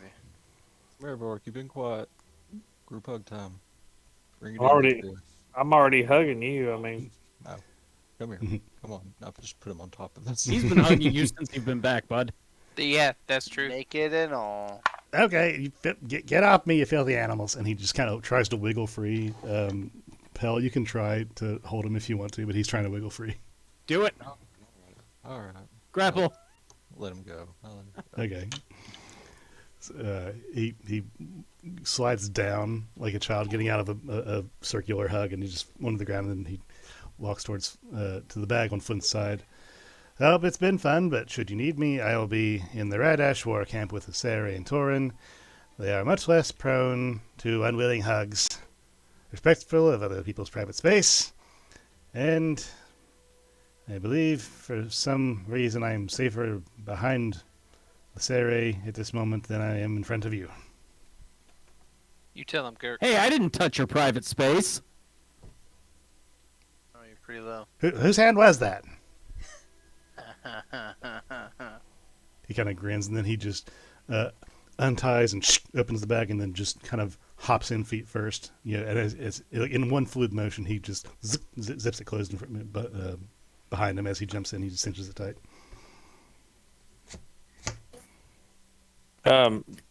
just kind of back on what we were talking about a minute ago. Everybody's asking him if he saw everybody. Does Pale know who Brewster is? Pell? No, Pell was not in Hopewell, so he would not know. Okay. I don't think he was at Bayside, was he? Yeah, he was in. He joined in Bayside, so he saw you talking to somebody, but he wouldn't know. I think he went off to talk to him by yourself. So. Yeah, you saw. Okay. You saw him talking to somebody, but he wouldn't know exactly.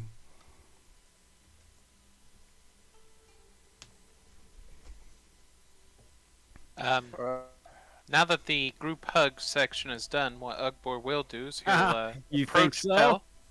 He'll approach Pell and give him one of those man hug things that's really quick for no reason. Just He will give him the big forearm shake. yeah, that's it. So Edward's going for the crisp high five. We do like the manly clasp thing. And he's naked, so it's the locker room high five. Wait. Yeah, I got it. that's the Yeah, that's I the got it walk too, by I got booty it too. smack right there. Hold on. It's this. It's this from Full Metal Alchemist. Yep. I know what you're talking about. He already knows.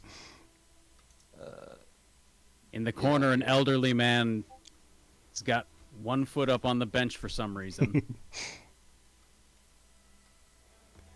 Just like fist bump, handshake, clasp arms. Yeah. So, having welcomed your friend back into the party, does anybody require a break right now? Or we're on break? I'll go get a water. Okay, cool. We'll take 3 or 5 and come back. 3 or 5. Okay. Well, we are back now. You are now back at full party. Some of you have received boons to boost your strength and constitution within your bodies. You're still standing in the snowy landscape. Gurky has retreated back to Red Ash, apparently. And you have not but the footprints in front of you to go on. But you can go and do whatever you want to do at this time. Has Pell put on his armor to see if it will work, or just gonna bypass it and let it go? Or is it different now because he's a druid? I don't know. Beach day. You got a second, Oakboard? Help me out. Yeah, sure. What do you need, buddy? Help me try. I know this armor was for a bit of heftier me at the point in time. Oh, okay, all right. Ugbor picks up some of the plate and helps Pell fit into it.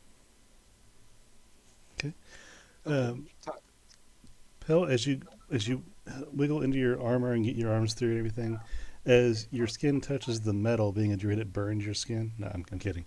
No, you can totally wear it. It fits a little bit looser, but you're able to adjust some of the straps and tighten it so it's not uncomfortable too much. It's just a little bulkier, but you are able to wear your armor. I got a question. Mm-hmm. Since it's like magic armor, kinda, could it like just fit around my body? Like a spandex suit? Looks like you're wearing nothing at all. Nothing at all. It will say that the armor can adjust a little bit. Yeah. Okay. Alright, yeah. I got all my stuff back because I never really got rid of it. It is really funny on D&D Beyond though, whenever like you have a character that's dead, like you can't move the screen at all. You have to like go over to the side and like move the arrow thing down. So are you? Yuck. So as the, I guess you're gonna obviously yes, because that makes sense to me. But as the DM, you're obviously going to allow the heavy armor druid agreement. Yeah, the druids are going to be fine with that. If someone was a pure druid, it would be a more difficult lifestyle choice to justify. But someone who has been given a gift as Pellinel was, it's a little different. Yeah. And you're in medium, aren't you? Yeah, the scale armor is medium armor. Okay. Yeah, me and Dustin, because like I had talked about wanting to be a druid before, but I was like, I don't know, it kind of don't make sense to just go and be a druid. No, cleric druid is one of the best multi classes you could create actually. Yeah. Listed as one of the best. It wasn't intended to be such a I'm way. just saying in general because they both require off wisdom. We don't have to Oh yeah, totally. backtrack into anything else, and the spell selection is phenomenal when you go into both. Yeah, no, I wasn't about that. Yeah, that's fine. But this was not intended. But Vorik is now a rogue, monk, fighter, paladin. I am. I'm a level 9 rogue, a level 3 monk, a level 1 monk, or a level 3 fighter, a level 1 monk, and a level 1 paladin. Listen, you give You them remember 2 that more friend levels. who would change their major like every semester? That's Oric. That is I'm Oric. just, But I'm just a wizard rogue, and artificer is just an artificer. I With, can't into wait paladin.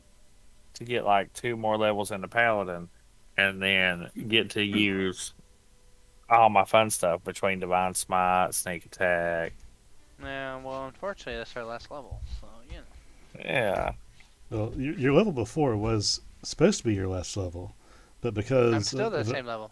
yeah, you're still civil Vincent, but everybody else is not the same level as Ugbor. No, no.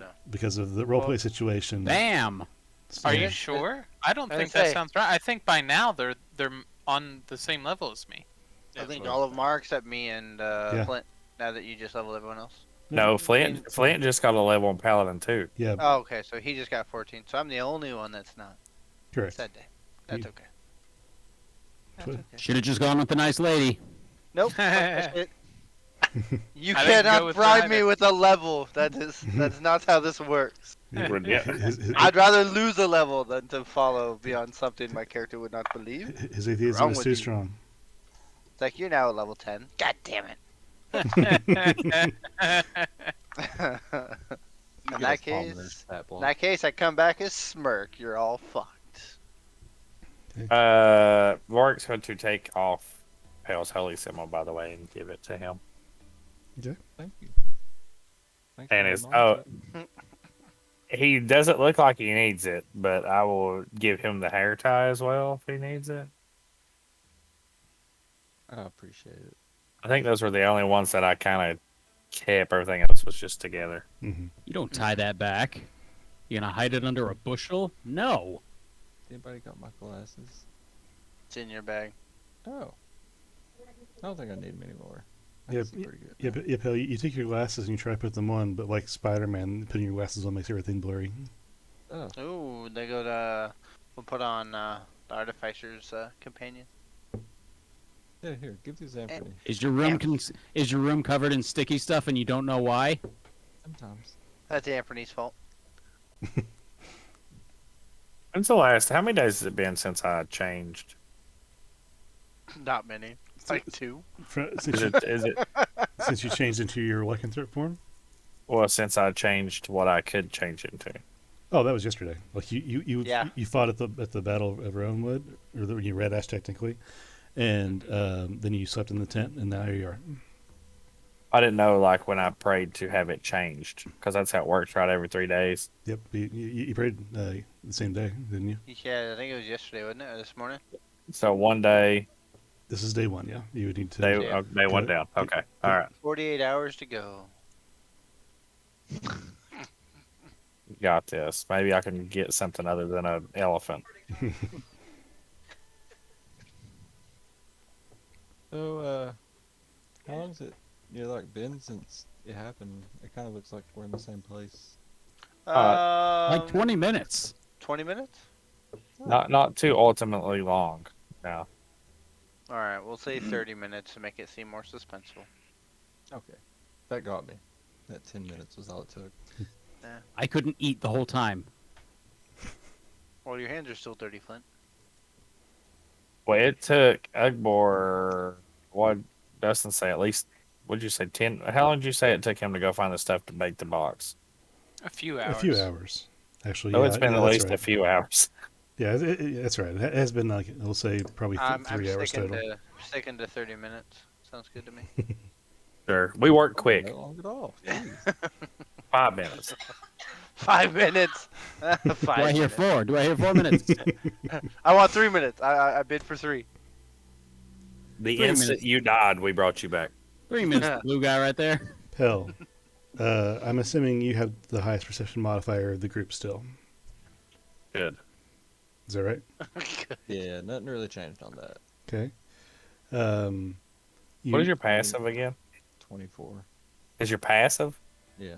Okay, Liam O'Brien. I can see everything. So, as your first roll in your new form, I'll have you make a perception check for me, please. Okay. Crit. Really? So 29. 29. Okay. I'm Heck saying yeah. Who's these Liam fucking- O'Brien? Isn't who's Liam O'Brien? Yes. Critical Role. Listen, I've got a critical role question to ask you guys after the game ends. Okay. Somebody please don't let me forget it, or I will. Okay. Also, these dice fucking love me. Like I've been rolling them just all the time, and they consistently get on that little moon symbol. do which is those what my do those have liquid cores? yeah. I'm gonna buy those for Brianna for Christmas, I believe. She's They're already- really cool. She's looking at the same exact ones. Then you're like, "Hey, I bought these." Where'd you Yeah. get them from? Honestly, you'd have to ask Taylor. Like, she got them for me. She said they're from like Germany or some shit. They took Oh, fucking damn. forever to get over here. hmm I kept telling Taylor, I was like, Pell's gonna die before they even get here. With And look what happened. You're like, Pell died. She's like, It fuck. happened.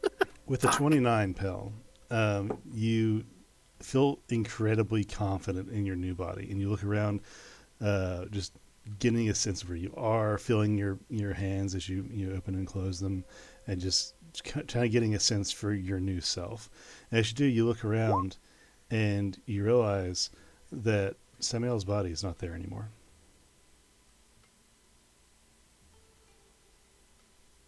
Oh, where'd Sam's body go?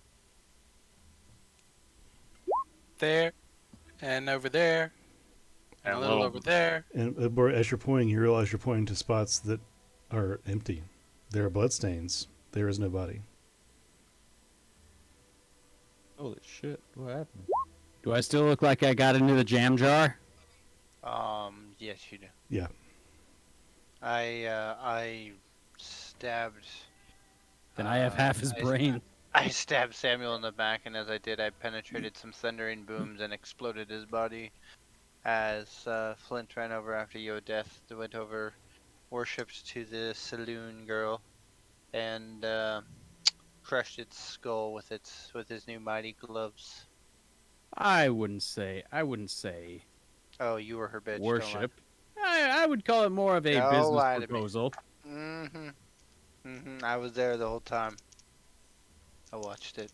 I heard the words. You guys talk to Saloon too? We actually I physically, declined her offer. semi-physically That's met good eye. someone. You can ask Akbar. He wouldn't lie for me.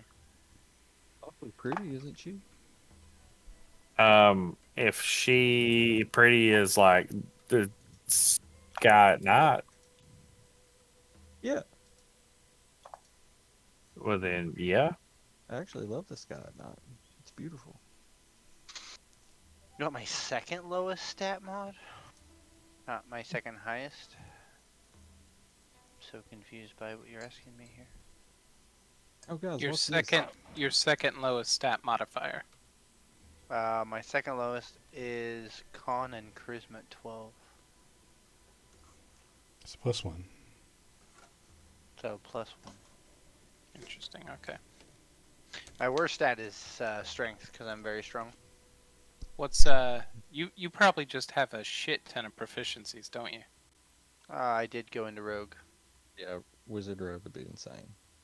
Rogues get so many fucking proficiencies. They're so good at stuff. Yeah, expertise in Arcana and Stealth. I thought about doing it in Athletics just to challenge you more, but I resisted.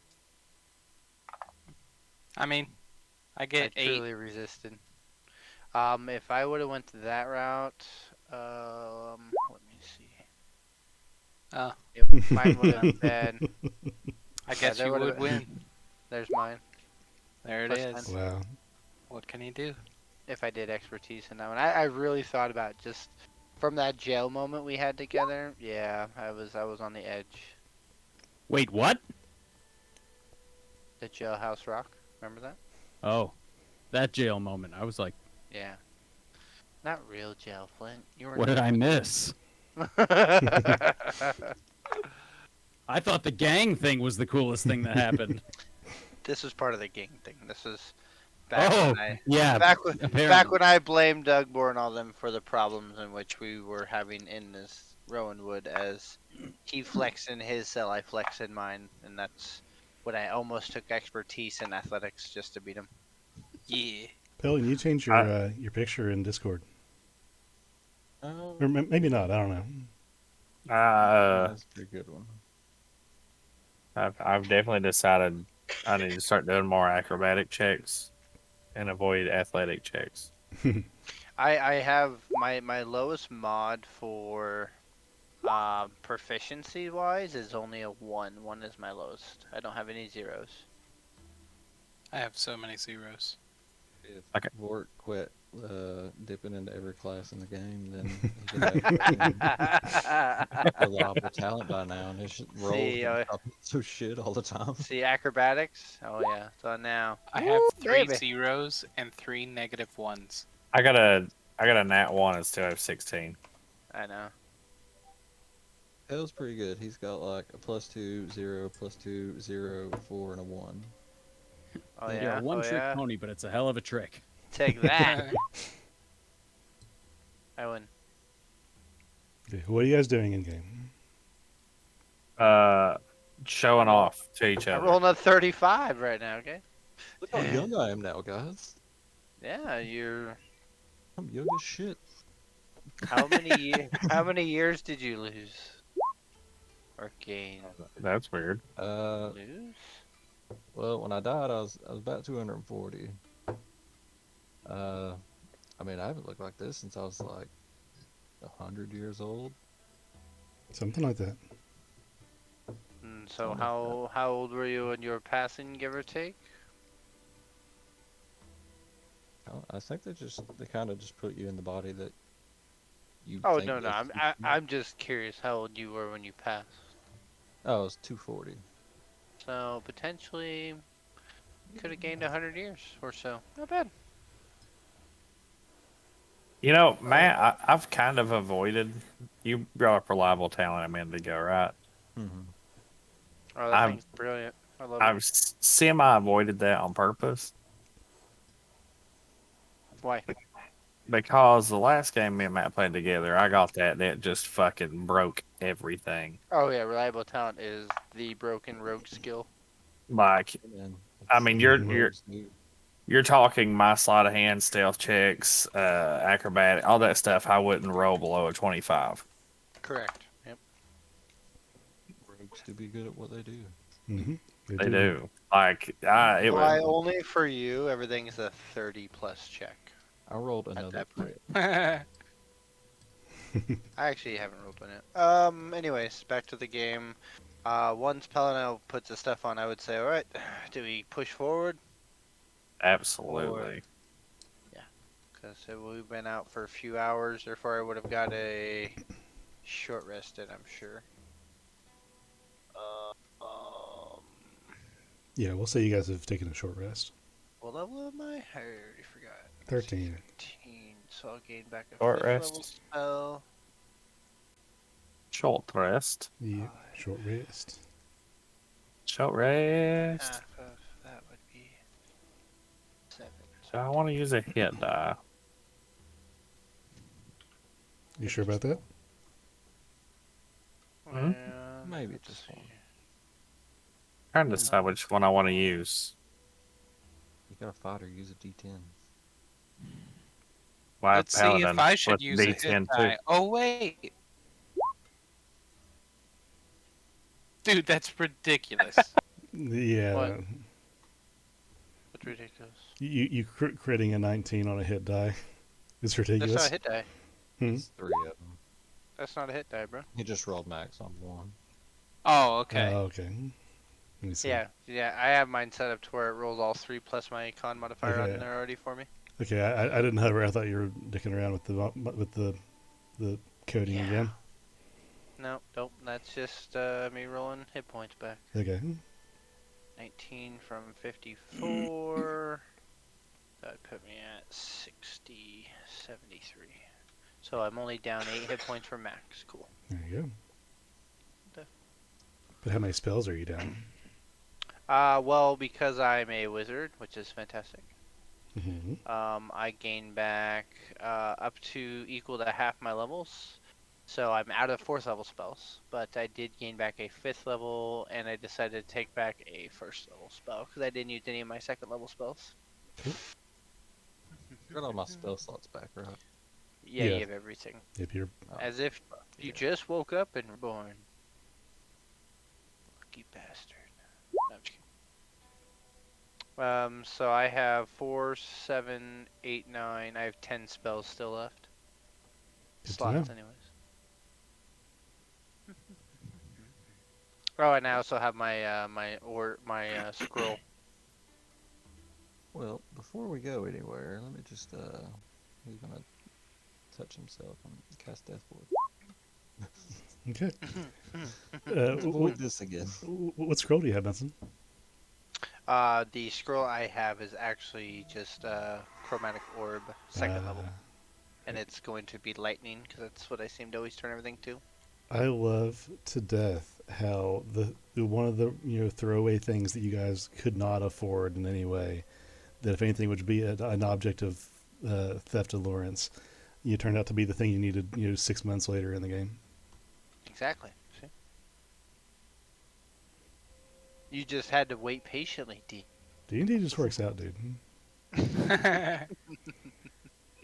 D&D lives by the fucking Dr. Malcolm rule Yeah.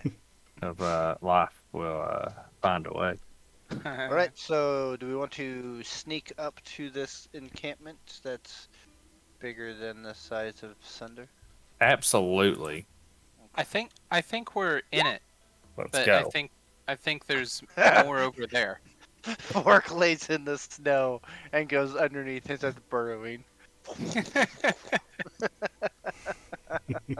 Straight up You know Bugs what? Bunny style. You know what? I'm gonna do it on here just to do it because I haven't done it in forever. Let's see, stealth. Orc's the master of disguise. He's just becoming another person, becoming See another how, person. yeah. Okay, Nice. 19. Hey, that's not bad for Ugbor either. Yeah, that's pretty good for Ugboard If I rolled for stealth, I have to do it at disadvantage. because your armor. Yep. 12. Still not horrible. Nope, especially if it's a group check. Wait, Yeah. Come on, Flint. Wait, Let's see that wait. big number, baby. wait, You have got it, disadvantage. I have too, disadvantage as well, right? got Yep. it. Yep. 2, 14. There we go. 13 and 13. Flint. 13, 13. Okay. With guidance, then Ugbo, let me sure. get roll one more number then. 'Cause that was regular. Pellet, what's his guidance number? Oh, you're right. Oh shit. Come on, don't screw us up, Pugbor. Be successful like the rest of us. God damn, I've dropped my fucking. Come on, you son of a bitch. 3. Wow, so 16 for Ooh, Flint. that's a 16 for Flint. We're waiting for Ugbor's disadvantage roll to see if he's the Lobie. Ugbor, you got armor on. My friend. Pretty rough. Does he have armor on? He has medium armor on, I believe. Yeah. he's like sneaking past the camp with his hands over his eyes. You mean I? Yes. Does breastplate do Yeah. disadvantage still? Yeah. I think it's medium armor and above. Well, no, it's dependent on which piece of medium armor. What piece of medium armor do you have?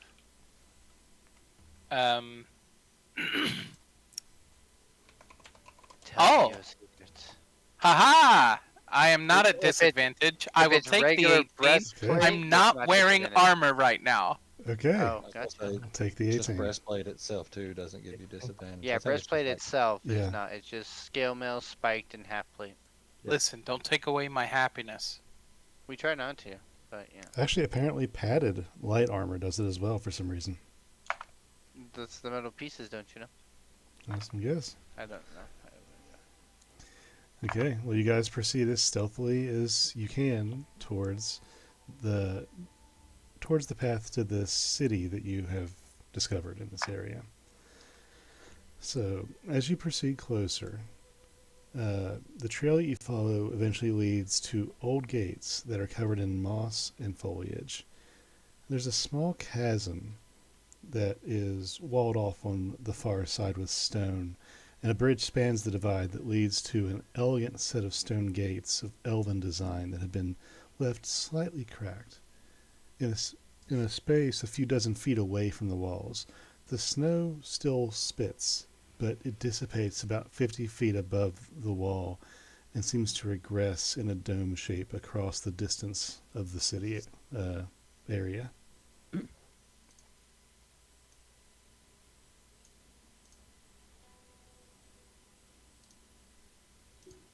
See, small little village, no problem. Ah, So what are you guys doing? Is this what the front entrance looks like at the moment? Yep, that's what you're looking at right now. We still have obviously the snow and stuff on the ground. It's just, but that's the No, town's entrance. No, no, there's the snow's gone. the snow stops at the border of the city. It doesn't. The city does not allow the snow to stick or fall even. Does my bird make it to this point? Yeah, Sounds like a hell of a homeowners association. Your bird, Ah. your bird can fly.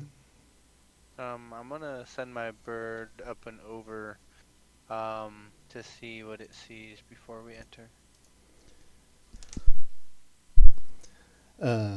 Inside the gates, you see that the city proper is several hundred feet away from the gates. And the architecture is extremely similar to the buildings in Rowood, especially the Diversium and the state building and design.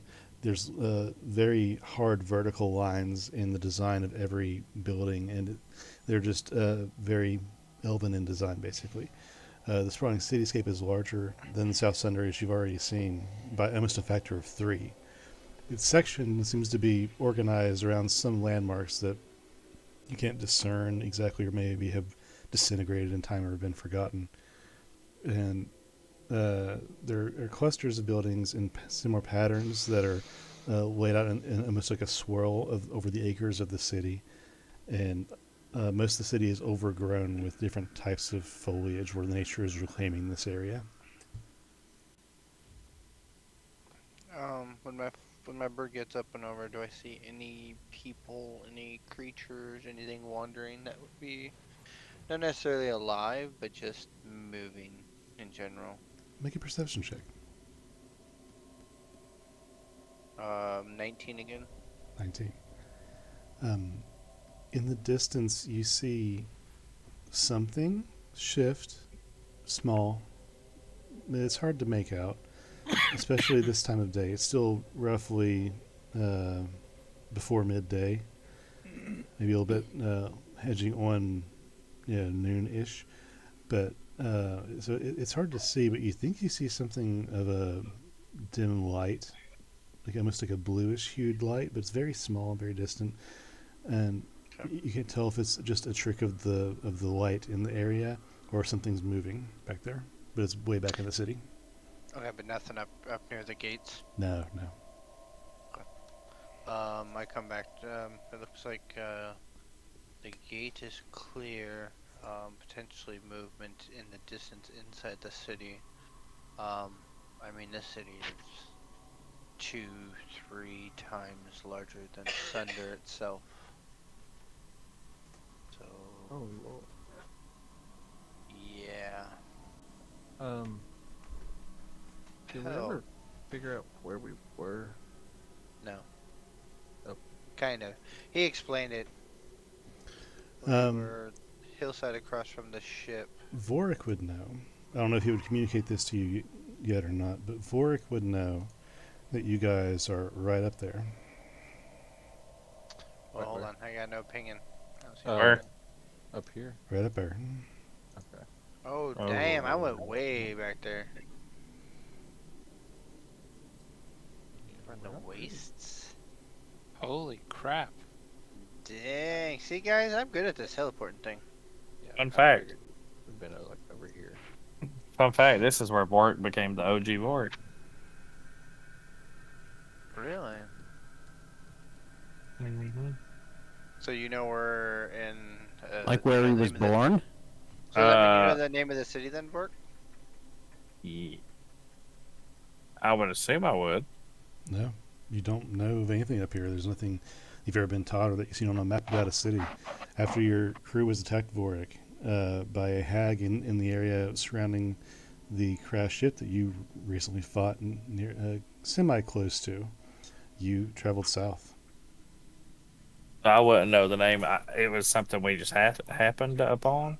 Yeah, you just stumbled upon this. It seems to be just something up here that nobody has known about.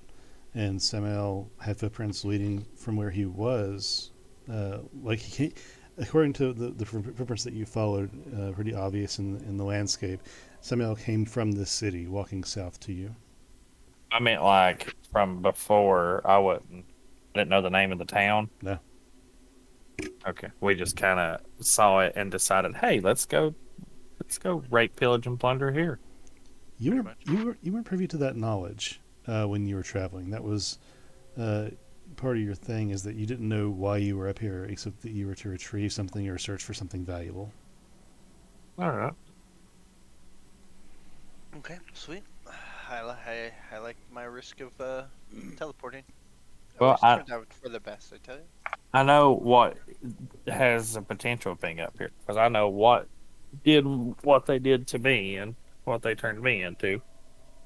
No, So- was from the city itself, or I know it just came back, but I feel like I forgot to ask a few things, like what the hell happened to Borg in that fight. Like he was down for like half of it. I mean, I don't feel like talking No, about it outside this don't worry, place. pal. No one asked him anyway, so it's Okay. good time to ask. I A just lot of- figured it was Bork being Bork. A lot of flashbacks. I remembered a lot of things that I did not know before. So I'm assuming I got like all my memories back, right? Yeah, as far as you know. So Pale didn't. Hell, do you remember the first time we met? Yeah, you look really gross. This place is why I looked that way. Oh, What do you mean this place? Um, You mean like it's cursed? well, from my memories rushing back and me seizing for ever how long, I'm assuming the hag that was with Samael was the one who cursed me. Mm-hmm. So the original curse was I was to become a hag. Gross. And aren't you like And a dude? You would have been a hot hag, though. well, if you say so. Well, it's the one reason you all were with us when we met up with Gerke again, and he didn't recognize me. You Was- can haggle. exactly. He looked really gross, guys. It was super unpleasant. to Oh, look at. do you see Pelvork's been healed? Oh yeah, you would have noticed that too, pal. I forgot. I don't know if you were there for there or not, Matt, but Saloon, all my scars and wounds that would not heal are gone. Yeah, The Saloon Vorik's, fixed them. Vorik's voice is no longer garbled and gravelly. It sounds like Vorik. Does he I'm bleed? no, Oh, I'm still a zombie, but I'm not a zombie that is hurt Okay. anymore. He's a zombie of memories. damn, you look good. He's like a classy zombie now. Right. And Wears a Ugbor, top hat. don't get caged again, Ugbor. You were very useless at that fight. I was. No, not you, Ugbor. No, me. I got caged and just Well, I mean, between Ugbor being To be caged and me seizing To- out, yeah, I think to we be did. honest, you both were kind of shit last fight. Yes. If it wasn't for Flint, we would have died more. But Flint became. do you guys have a way to interrupt a spell? I tried. I tried. It didn't yeah. work. I try to interrupt many spells. Unfortunately, when I play or go against someone who's much more powerful than me, they can just stop me in my tracks. Lame. How about you don't stand still long enough for that to happen? Right. Or It's not we about- kill everything so fast that they don't have a chance to do it. Or we just make sure Ugbor doesn't get caged anymore. I think that's the secret. Or I could pass my checks. That would work too. Or Flint could just go RoboCop their ass. Call it a day. Also, remember, we all have inspiration, right? No, I don't.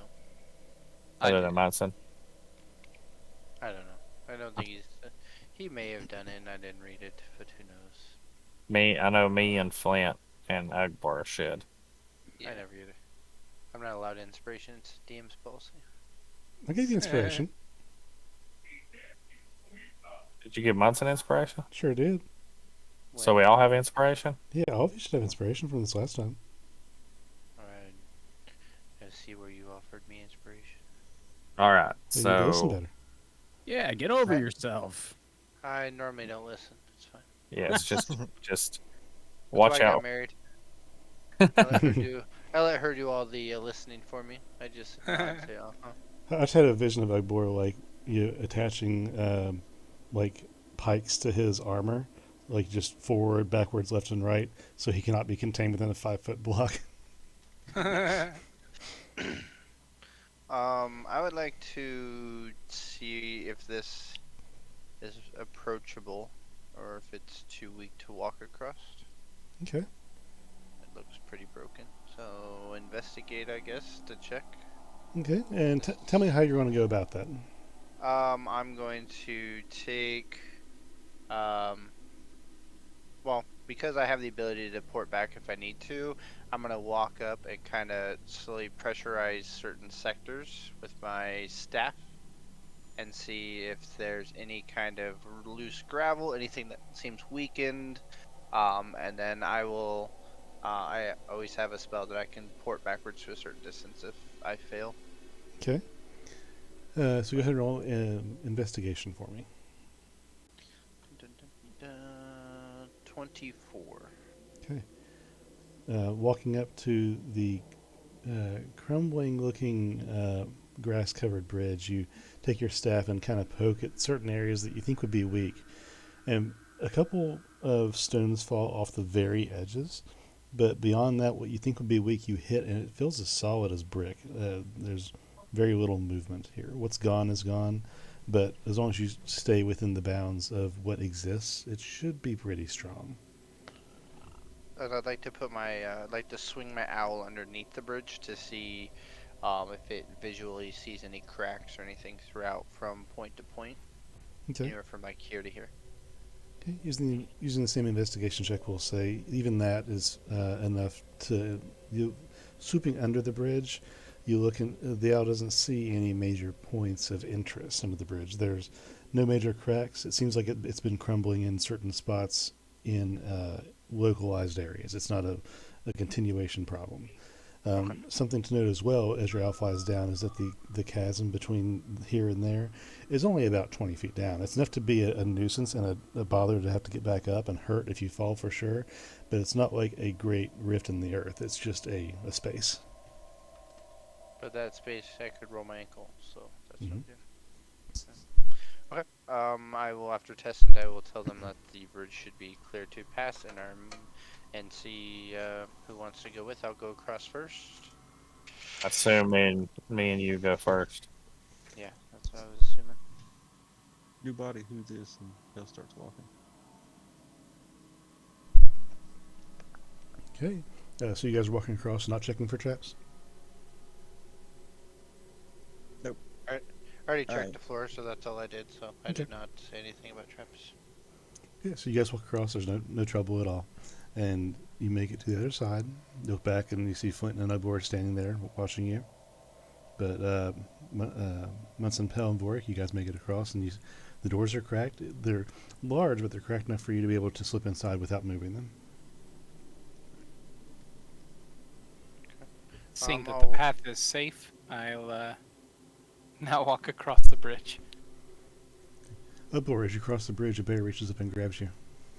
Oh, Pulls you into the water. my worst nightmare. No. Pretty sure Yeah, that's like it's like putting Jason Voorhees in water or something. It's bad. Bad That's juju. basically like saying, Ugbor, you had a stroke. No, you make it across just fine. And then you seize. Flint, you coming across the bridge too? I'm just gonna I'm just gonna take a look behind us. Okay. Make a perception check. Excellent. Looking behind you, the area around you is gotten a little thicker with trees as you've made your way towards this area. Spinning around, you see that a reminder of the snow that you came from, in contrast to the green growth behind you. And you don't see anything right off, nothing moving, just the snow. You have this weird feeling like you're being watched, but you don't see anything around you that's actually watching you. It's just one of those inert feelings.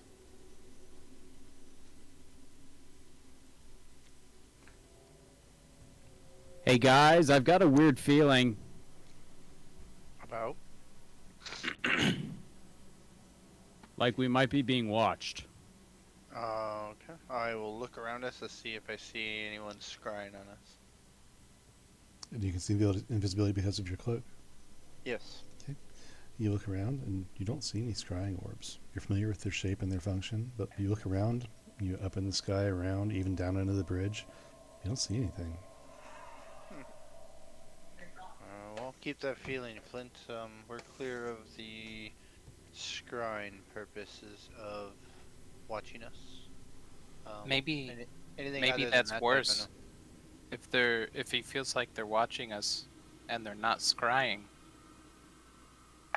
they're near us. That's it. Ugbor goes into a force cage. The end. Then they can't harm you, Ugbor, if I put you in one. That is true. Nothing could get through. I just have to watch my friends die again. We'll just put Pell in there this time. You're not repeating last battle, buddy. Yeah. I've Okay. become such a problem that it's sort of like I'm the broken god or whatever. Well, it's because you do real damage and we're afraid of you. It's that simple. We can't talk about my dragon form. That was a one-time shoo-in. That doesn't count. Yeah, but I mean, well, Doesn't count, okay? Just because now that we're one- bankrolling true resurrection scrolls, maybe not so much. But once upon a time, I could have said, well, you could have just bought a bunch of those. Yeah. I will... Yeah, I mean, it was clear with the bird on the inside, so do we want to enter? It looks like it's correct enough for us to fit. Yeah, all of you should be able to fit. The larger ones, like Pale and Ugbor, maybe a little tight, but you're able to shimmy through. Imagine if I was fat still. We're not judging. I was fat. We all knew it. I guess we'll go on in. Okay. Well, sit on the outside doesn't make sense. We must go shopping and maybe find a tavern. Yeah, Did you say it was like empty on the inside when you looked with your bird? Just quite a ways, yes. I will be super perceptive while we go inside. See if I can see anybody trying to watch us. Sure thing.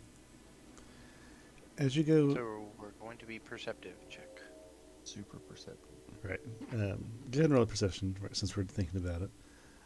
As you enter through the gates, you see exactly what Munson has described. An odd assembling of buildings that seem to be lost to time, overgrown with foliage, and some of the buildings, matter of fact, almost all the buildings seem to be in various states of disrepair. And the city proper, even being a far distance away, the path to the city is decorated with a series of buildings that seem to have broken windows, and some of them have caved-in roofs and various other things that just speak to its emptiness. I got a 27 on perception. Okay, good to know. There's a winding path that leads up to the inner city area where you can see a more closer view on some of the buildings. And the buildings of the city are all set on different pitches of elevation. But there are streets that wind back and forth in clumps of buildings. But everything is of great scale, and there's a hard verticalness to the design of everything. Um, and it just seems like a lost, overgrown, forgotten city. Does this look like it was? So, does this look like the aftermath of what my crew would have done here? No, your crew never got the chance to do anything.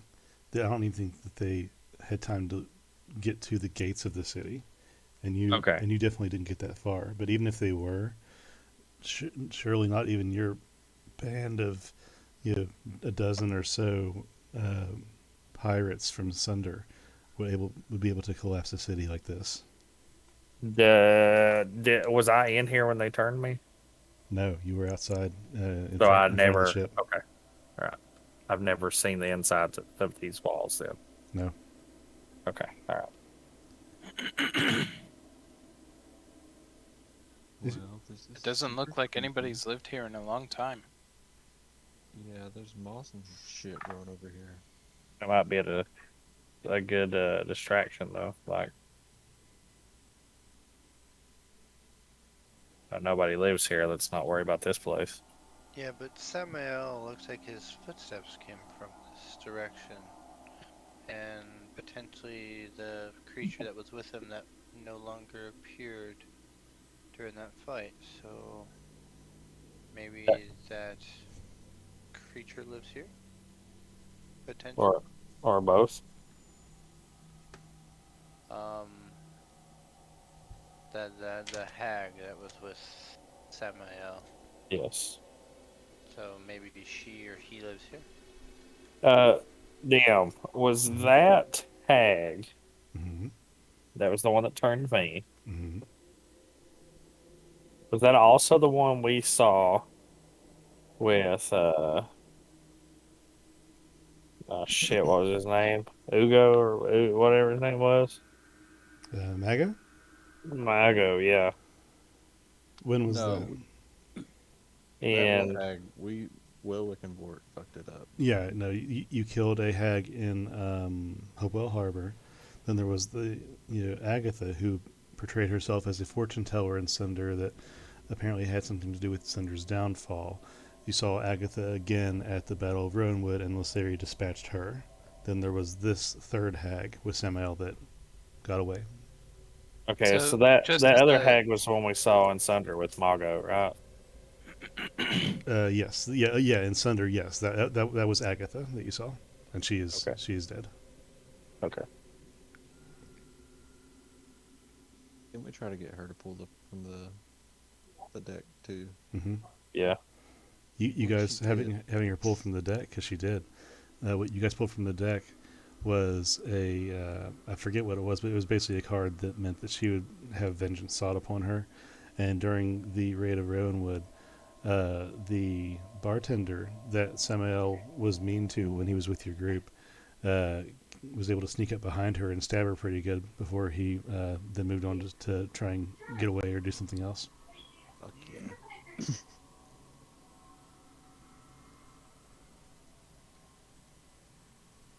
So you guys proceeding into the city? Yes. Okay. Mm-hmm. Cautiously. Cautiously. Okay. What were you going to say, Agbor? No, I agree. I'm following. I'm assuming my bow is around me. I'm going to go ahead and take it off Okay, fair enough. and just carry it around in my left hand. Almost all buildings in this area seem to have broken windows or open doors, a smashed wall here and there. And upon looking inside casually as you pass, the inside seems to reflect the out, and there's nothing but dust from collapsing walls and falling in ceilings and growth sprouting from cracks in the floors. It looks like every building here has been abandoned and looted or everything was taken when whoever lived here left, and it's just the skeleton of what used to be. And while you're walking through, looking at this city from both without from the view of Munson's owl, and from within as you walk through the streets, it feels like the city is watching you back.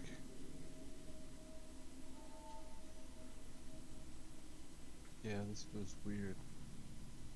Anybody see anything? No, but the hair's standing up on my neck.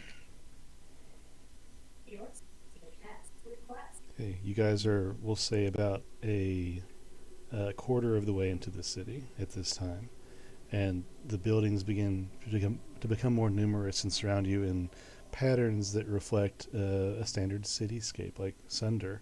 Buildings are organized into blocks and streets, and they wind not in straight lines, but more organically, like the streets turn here and there and wind like vines or roots as they go up and around the natural hillscape that is around this area. And proceeding further in, you see pillars that represented aqueducts and structures that no longer fully exist. Only some parts remain standing while others have crumbled. Certain buildings that are great and large, it might have been cathedrals or large buildings of learning, are empty and doors fallen down, crushing some of the furniture and structures within, leaving just a big open space that birds fly in and out of. There are just a couple birds roosted here and there.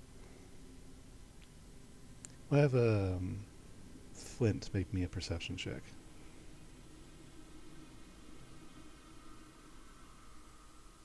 All right, back Okay. to form. You don't see anything from your side as you proceed into the city. Nothing's obviously a problem right now, but you can't help but feel on edge. Do I see anywhere while walking any like thieves' cants? Any of their written, any kind of written messages in walls? Anything that may have been hidden from the normal commoner's eye that would kind of say anything if there was any of that kind of living of any time here? I might. Let me look at this real quick. And could I do the same thing but in Druidic? Okay. Let's see. We'll say I'll have both of you roll perception checks, but I also want a history check from both of you as well. Good at one of these. 19 on my perception. What was the other one you wanted? History. 22 in perception. I'm gonna guidance myself on history. 24 on history. Okay. God damn it! I keep dropping that fucking D4. 30, 20. 30-20. Okay.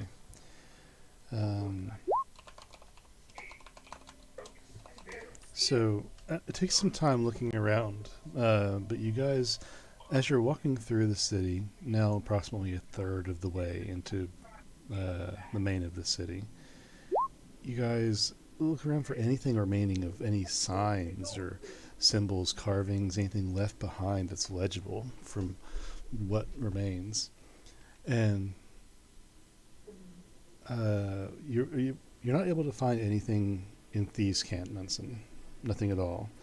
There's only one thing that is immediately apparent in this area that's obvious to you, and that is a carving in the side of one of the buildings. Do you read Elvish? Me?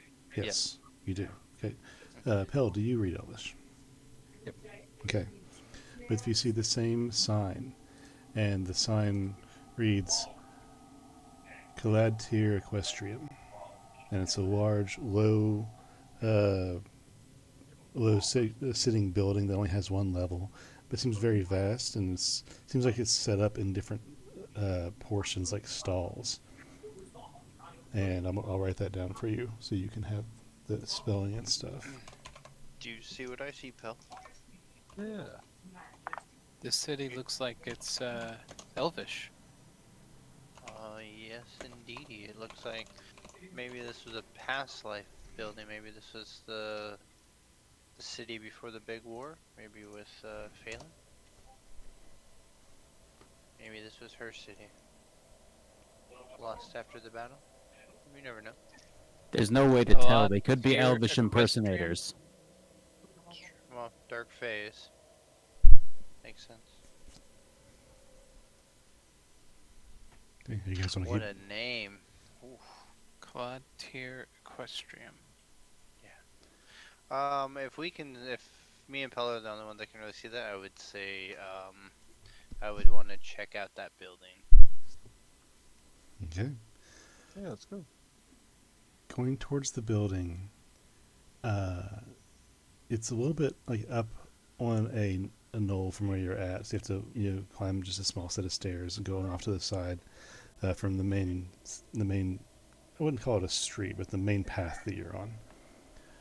And going up into that area, it's a set of large double doors that are kind of you've been left open. One of the doors is kind of half busted, like it was kicked in by something, and the inside is empty. You see as you enter what seems to be some sort of a business front, but there are large doors at the back center of the area that are open. And looking back through, you see what is basically a barn of sorts with a bunch of horse stalls.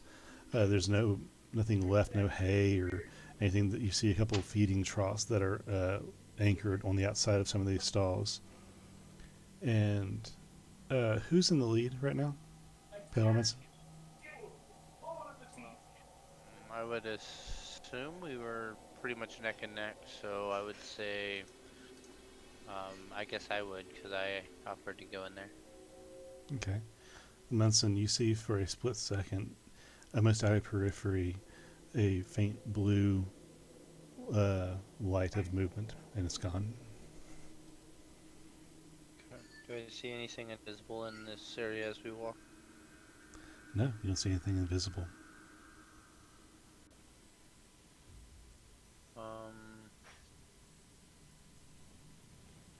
And does it seem like it was the same thing I saw over with the owl? Potentially. Very, Like the same blue, same color? yeah, very similar. Yeah.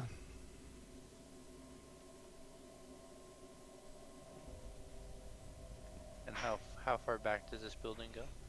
It goes back about 100 feet. It's a pretty long building. It's a stable. Yeah. Is there... Let's see. Okay, that's gone. I would just see if I could find any, like, hidden contraptions or doors against any of the walls on the floor. Spend maybe 10, 15 minutes actually detailing the area. See if I Okay. can find anything. Sure thing. And Pell, while he's doing this, what are you doing? I'm just gonna be looking around, seeing like what this place could have been before it got wrecked all to shit. Okay. Munson, it takes a little bit of time. How much time are you spending in here looking at the various... 10, 15. Okay. So, looking at the various parts of this building, you don't see anything crazy, anything left behind. There's no treasures, no traps, no even notes or anything. It seems like the only thing left that is the stone that didn't dissolve. There's even something of a layer of dust or very very fine gravel of crumbling rock and stuff that here and there just dots the floor, but nothing stands out to you. Pell, you look around and you see kind of like how this building was set up and the stalls that are there that held some sort of animal. Maybe they were horses, maybe they were large beasts of some other variety, but they're obviously a large animal handling area that was made to contain and feed and take care of animals that might have been for sale or had some sort of business on the front end. That's all you can really tell. I think this was a horse barn. Yeah, I was hoping with the sign reading there might have been something else, but oh, just being hopeful. Sorry to waste time, guys.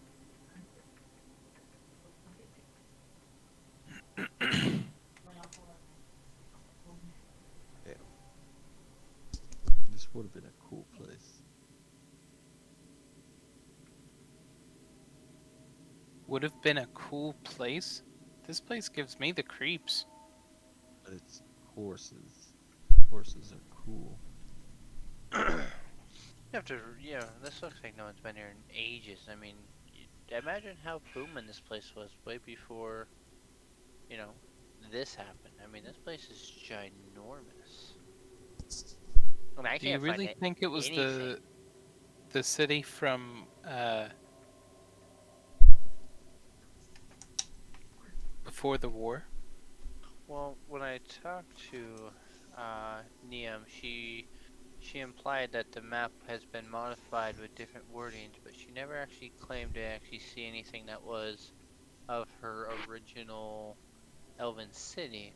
But at the same time, this place was hidden back to where none of it was on the map. So, I mean, could potentially be the city that her ancestry ran before it vanished. I mean, that's 1,000 years ago. No way. 1,000 years and Yeah, nobody's been here? well, her and her family were in battle over 1,000 years ago when she went to the memory tree, and according to the spirit we've talked to, she said that her city and none of that was really on there anymore, and that the properties, the labelings have all been adapted and changed. So, I mean, I would, I wouldn't put it past it. They were fighting something too back then, right? It was the same person that's trying to bring herself to life, I believe. The Night Whisperer. What Yeah. if whatever that conflict was is what generated the wastes, effectively barring off this area from the rest of the continent? All I know is that bow over there, and I point at Bork. That bow is one of the artifacts to potentially turn that kind of war. I mean, that thing has many powers. I still True. have that old map in my bag, don't I? Yeah, I believe you do. I believe you do, yeah. I'm gonna pull it out and be like, Munson, help me out. Let's see if we can find a place up this way that has like, you know, like a city or something like that. 'Cause Take a quick look. I don't remember the details of the map that I gave you, but I think this was on there. There's one dot of a reference in this area. On you basically it's pretty much where you are now, and it's labeled as Clad tier. We might be here. Do we know anything of Cleatier or anything at all from the old life? No, nothing that you've come across in your histories.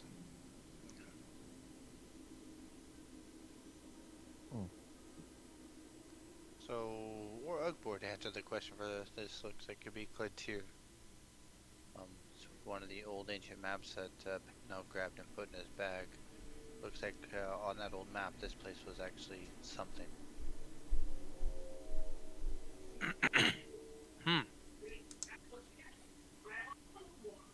That's incredible. Okay. I'm trying to remember. I'm trying to remember more from talking to what was that lady's name? Neum? Yeah, The ghost memory lady? Yeah.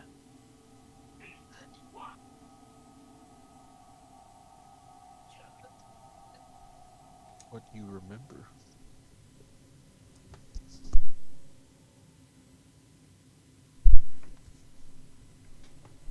I don't know. I lost it.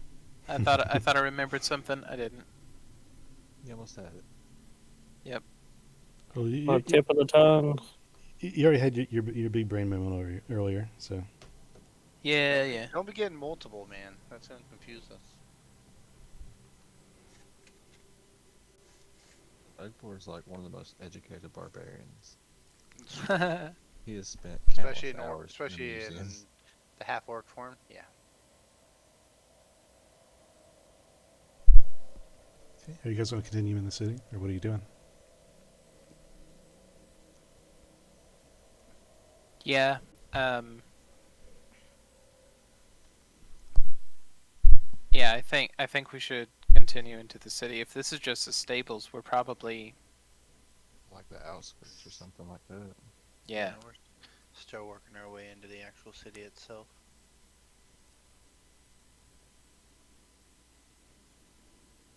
Flint, have you seen anything?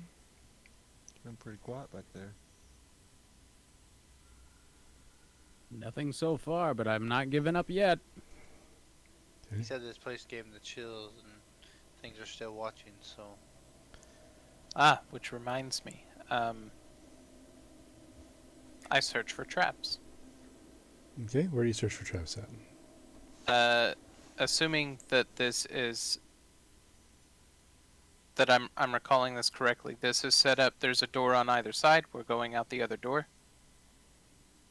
I mean, are you? There's a back, from the stable portion of the building, there's a back door and side doors, but there's also the front door you walked in. You guys can choose how you exit.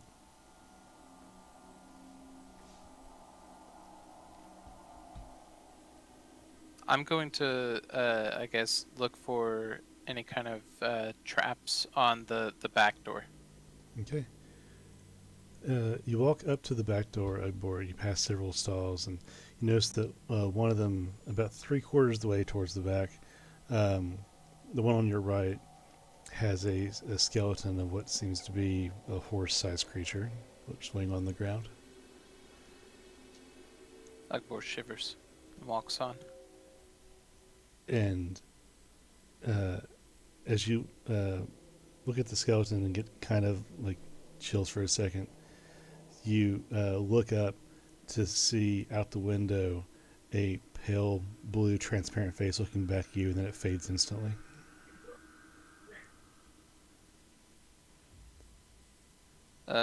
Guys?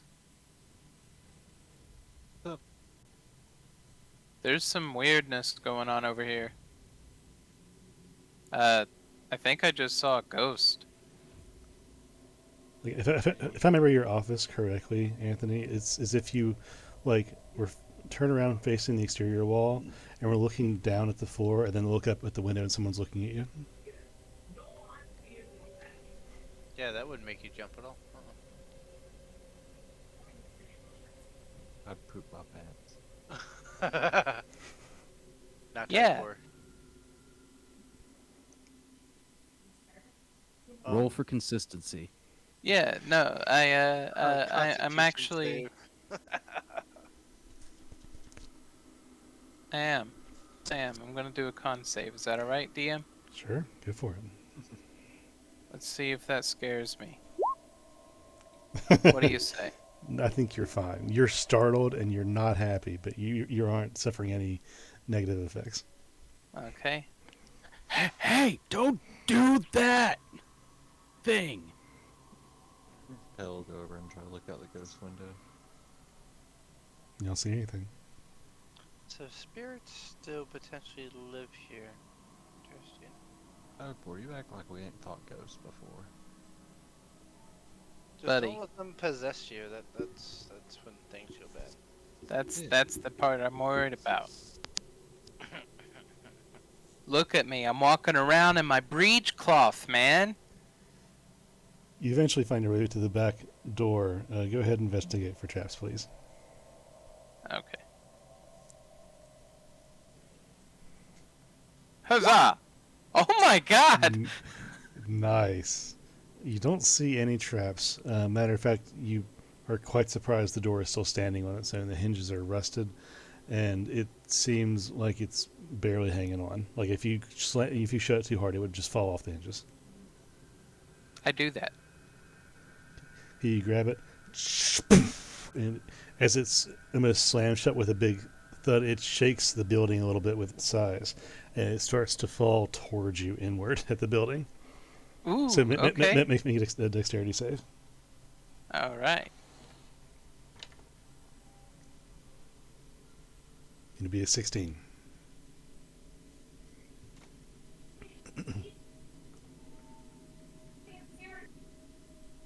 Okay, I have had a tendency in the past to pick from the wrong table. I wanted to make sure I got the right table. I'm pretty sure this is it. Yeah, dexterity Yeah, save. that's it. You made it. Okay. So We can't take you anywhere. you slam the door and it starts. You see the dust crumble. You're like, "Huh, nice," and then it starts to get close to you, and you're like, "Huh?" And then you realize it's falling. You're like, "Oh no!" And then you jump out of the way just in time for it to like slam the ground behind you and crumple two of the stalls. Just a large crash as everything crumbles behind you. Jesus, Rule gravity! of a 2. Oh, And any benefit That wasn't the ghost. any That ben- was me. any benefit you had from your stealth is now lost. Sorry, guys. swear we can't. Okay, who has the cage? No, no, not the cage. Please, please. Cage time. Put the cage leash on him. We have voted. We'll levitate the force cage and just carry him around on a string. A more balloon. Yeah. Yeah. I'm. I don't know. Character's just like, what the fuck is going? We let him out. We let him out of the box just to fight, and then put him back in. What a team we are! That's it. We dominate. I have- person. Fuck it. I have some good news at least. This door wasn't trapped, guys. Yeah. Well, the rest of the city that was sleeping in Ghostville, now that we know we are here, so we might as well go introduce ourselves. I like that idea. I mean, well, might as well. Fuck it. I value my privacy. I don't need. They don't need my name. Yes, I do. I'll tell them for you, Flint. Don't worry. Let's just come back with a warrant. I mean, we already kind of figured they were watching us, so. Well, Flint thought they were watching us. Well, Hey, and if they ask who we are, we're gonna tell them what? We're the what? Cookie cutters. Yeah. We ain't no one's jailhouse, bitch. No one. Like, I just came back from the dead. I'll fight all y'all. I don't have another scroll, so careful. This also might be a horrible mistake, and we might be about to kill a bunch of ancient elves Oh, there's no that have thing. found some way to transcend their physical bodies, and they're just trying to chill and be elves and There's no not such thing as mess with mistakes. modern Come on. affairs. Well, they came to the wrong place. They should have died somewhere else. What are you I guys don't know doing? how Lasari would feel about that, but you know what? All right, They She's not here right started. now. We're fine. gang rules, bitch. Yeah. Like, hey, we witnessed What some happens in the plague." gang stays with the gang. It's only cost Vorik his life. we got put into servitude. We had to go to Um, jail. Yeah. I guess I'll walk out with. I know Elgbor and Pell were doing it. I don't know if Bork or Flint was, but we were talking about going out and just seeing if anything comes as we've shattered a door beyond recognizing with echoing sounds. Mm, of thunder. and now that we're being loud about it, Ugbor's in front. Okay. So, abortion I tree. whispered in Elgbor's ear, "You should shout Phelan. See what happens." You know what? Phelan! Okay. Bold moves by my team. I'm going to have Agbor and Munson make perception checks first. Damn it. Why can't Pell? He's the highest person. Hey, I was there.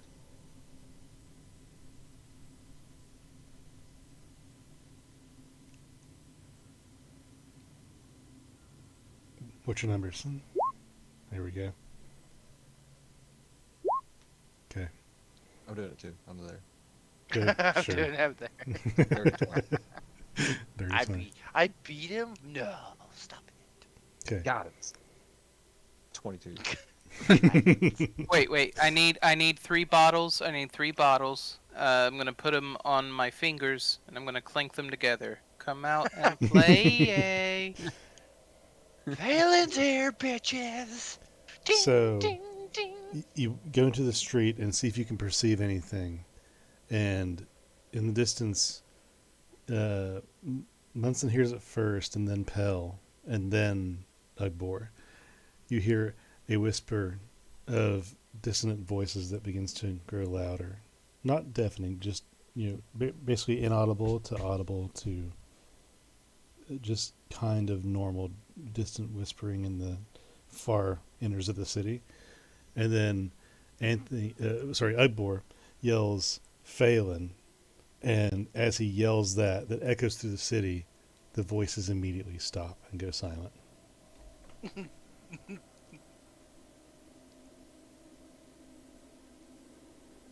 mean, that got their attention. Yeah, it did. Boy, you know how to make an entrance. I sure do. I figured I kicked down their door.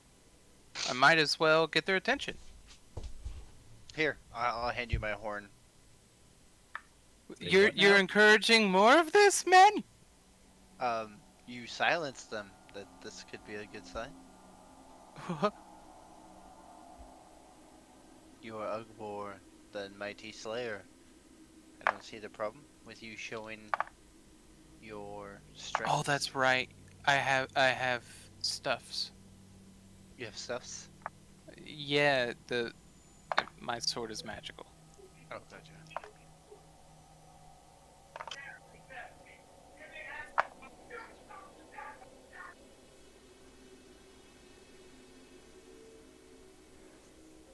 Okay, what are you guys doing?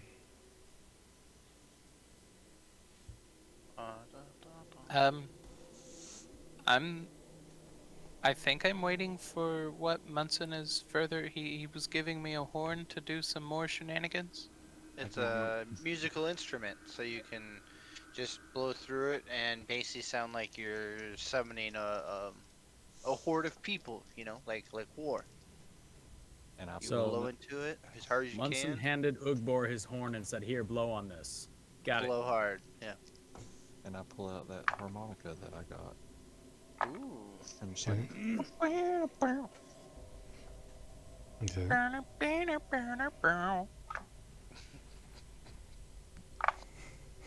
They get a concert. Ugbor, are you adding to the music? Yeah, is that going to be a performance? No, just wondering. Oh, okay. Sure, why not? Okay. So you start performing your music with your various instruments. Nothing seems to happen. The city remains silent.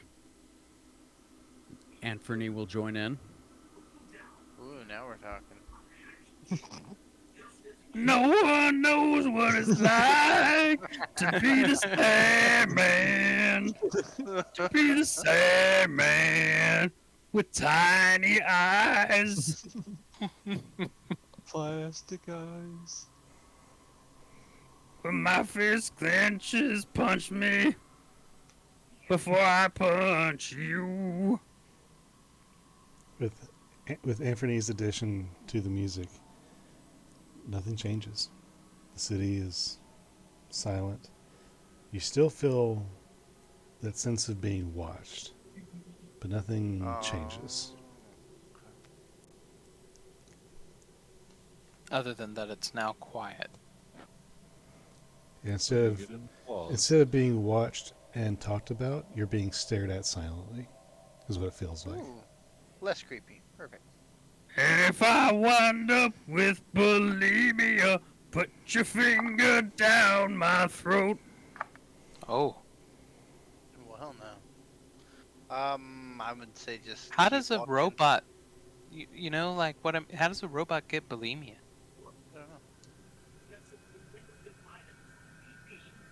I don't know. How do you know what bulimia is, Ugbor? Checkmate, sucker! Yeah, like just straight up put me in the force cage, I guess. I don't know. Sit down and let the grown-ups talk! a serious medical order, Ugbor. Yeah.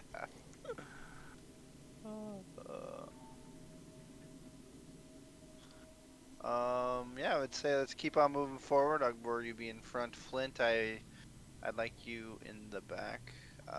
He'd like Be you in the like back. Oh hell no, you won't. be like be like a, be like a tank up front and a tank out back, so we are protected in the middle. If able, Mr. Flint. The tank out back, huh? Well, your ass isn't anything great to look at either. Our back. I have a robe on. It's fine. As you proceed into the city, Yes. you get to what you believe to be, especially Munson, judging from the comparison you've had from your owl. You believe this to be roughly the center of the city, and it's a intersection of many streets and paths that come here. It's a large open area that you walk into from the sector that you were in. And the streets go in many different directions, and the buildings are different in every direction.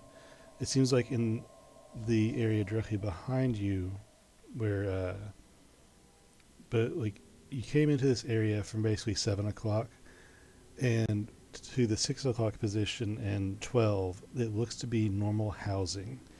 And way in the distance, almost the same distance that you walked from the gates to here, in the distance, there is a large building that is set into like the side of a cliff that seems to be larger and more ornate than the others. And as you walk through the city, you also see in various points statues of people, slightly larger than full scale. Do we recognize any of them? Any of the stories we've heard? You look where there should be inscriptions of some sort, but everything seems to have been not even damaged. It's like the words here have been erased from the stone that they were carved in. And you look to the statues and you notice that all the statues depict an elf and an animal companion. But about half of them, maybe less than half of them, also have runes carved into the various parts of their body, and the rest of them don't. Do I believe it'd be any of the ones that we saw in the hidden rune place?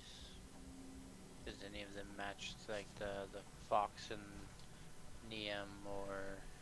You don't see a statue of Neum or anybody. The ones that you do recognize, here in the center of the city is one of the main affairs, and it's a statue of Elaine and the White Wolf, Phelan. You also notice one other that you particularly recognize from your visions that you had in the cave, and that is the large, muscular, heavy-set elf and his companion bear. The male bear? Yes, further back in the city. What's his name, Paul? It was never stated. Well, you had one say it must have been Paw, Elf, and Raven. That was something I wrote down. Maybe I did, but I don't remember. I don't think I did. remember. I just wrote down whatever you said, so who knows?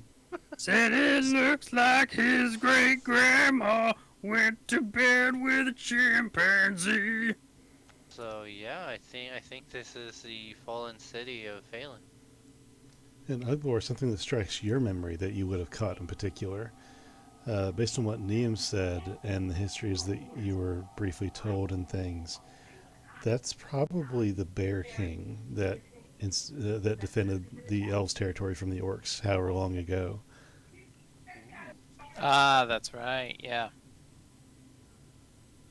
It's Nanu Druidas, Dustin. Could I see like if any of the runes like mean anything more? Because I ain't gonna lie, I've not paid attention to the runes hardly.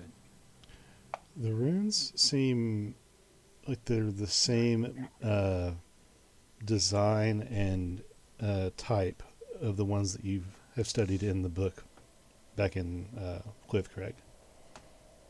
So they seem to be the same as Luceres and Torrens and Neums that you've seen. Some looking at the runes, actually, pal, something that you would notice looking at that in particular would be that Neum is depicted with 7 runes, and every other elf, seemingly, the any other rune-bound elf that's in these statues that's celebrated in the city has 5 or fewer. Hmm. So they kept getting more runes. And Luceria has like 8 now, doesn't she? Asari has 7, and the founder of this elven society, Elaine, has 7. Everyone else has less than 7.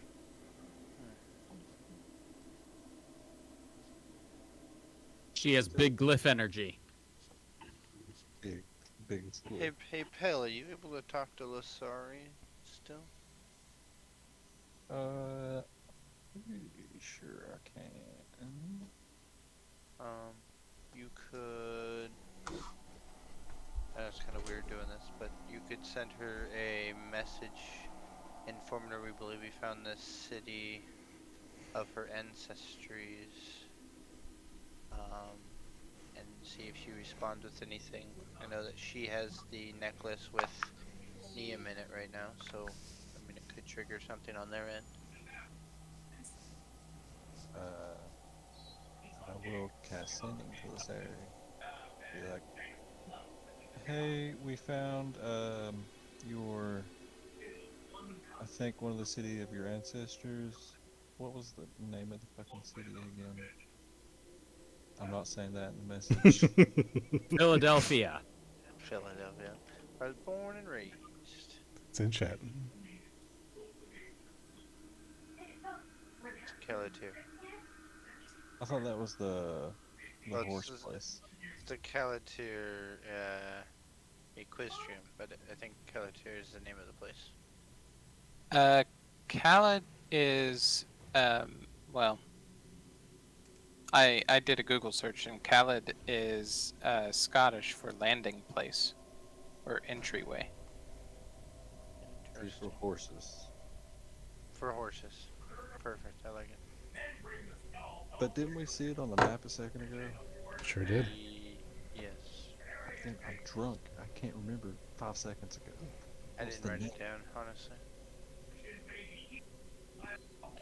You have History. resurrection sickness. Roll history. Not history. 9. Let's see, history, let's see. Ooh, I didn't actually, I rolled 19 again. Oh, I'm loving my dice tonight. Yeah, I mentioned the Calatir is the name of the city, according to the old map. Yeah. I told you, Calatir. We Calatir. we found Calatir. It's up towards the north. We found statues of your ancestors. Some of them have as many rooms as you. Most of them don't, though. Okay. Almost immediately, you get a reply that sounds very hastened and short on breath. And she responds with, "We're headed there now. Based on what Gurki said, we collaborated with Neum. We are en route already." She sounds like she's running or riding on Torin. They're on the Why way. would they be... What do you mean they're on their way? Like, why? I don't know. They didn't really say that. They just said Gurki said that.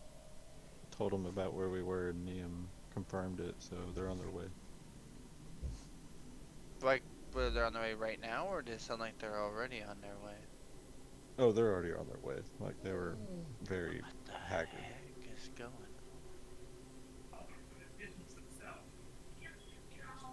I'm on? gonna go.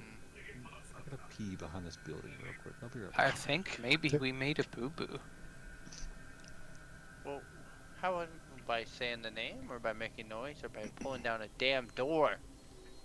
Which one? Yeah, probably that. I like your style, Oak Boy. Don't change. Okay, what are you guys doing from Well, here? you know, you can always regret it while you're dying. That's true. That's true.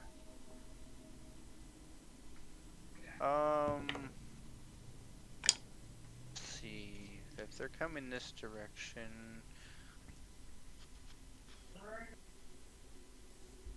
See, is there any building that seem like they're still together? Like the door itself is still intact or anything like that, or does everything seem like it's pretty much broken down, non-working?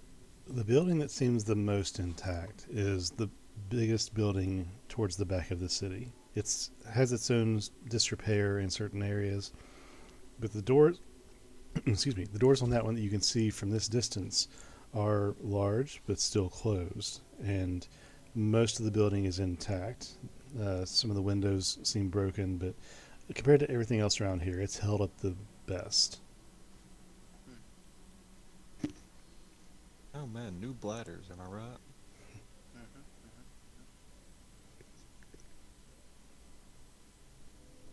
Hey Flint, how far out can your companions go from you? That is an excellent question. Exactly, that's why I asked.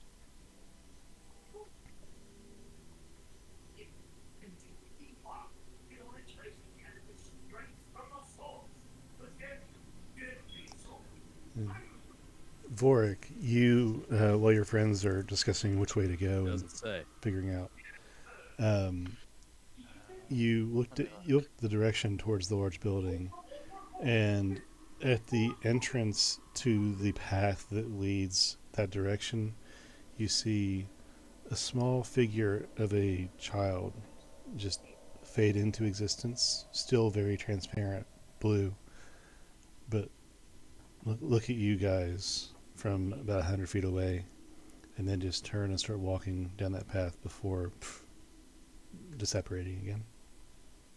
So the homunculus, I believe, because it is your infused or in your infused item or whatever. I Mhm. believe that one doesn't have a limit, but your other one, Alfernia, only can reach you at a mental capacity of 120 feet. I think it's probably a lot less than that. Nope, says 120. Look in your spell for Anthony. I just mean with Anthony. Oh, yeah, well. We're we're hopeful creatures for Anthony, you know. I would just say I would put Anthony if you can. I know he's loud and lovely. And potentially your servant, put him out to watch an eye. I'll put my owl out, and we just find a place to secure ourselves until they arrive. And if it takes a day or two, I mean, I guess we can explore more if you guys want, or hunker down and prepare for the worst until they get here. Okay. Well, it it might be pretty beneficial to have at least scouted out perhaps where the palace is, The palace. the where the king would live. However the elves do this. Vorik, did you hear what I said there? You still with us? Yeah, He Vorik's gone. fell asleep. Dead. He's dead again. That's okay. I'll be dead in the morning. Well, I'll say it's easy enough that Vorik saw this, but also Pell with his passive perception. Now, is that the big building, the one that seemed mostly intact? Is that where they saw it from? Is that what you're saying? Yeah, from that direction is where the small Okay. ghost child went. Yeah, there's a ghost child up that way. I think Vork's in it too, but he's T-posing right now. Glad to see that didn't change. Well, I guess I can throw my owl up and I can go in the eyes of the owl and see if I can see any building that would be like a palace, anything that would represent where you think the ruling king or queen would err. Okay. Go ahead and roll a perception for me. That is a 17. 17. It's really hard to get a grasp on this area because you're not exactly familiar with the customs, um, nor with how the city is laid out, and it's made even harder by the fact that most of it's in disrepair. Um, but there's only two places that strike you as different, larger or otherwise, from the rest of the city, and there's one tall building that's like almost a tower, and the tower at the top of it has a bell right before the roof that spikes up into a point. And down below there, the tower drops into the side of the building that is largely square and has doors in the front and is made of several arches. And it seems to be something similar to a temple.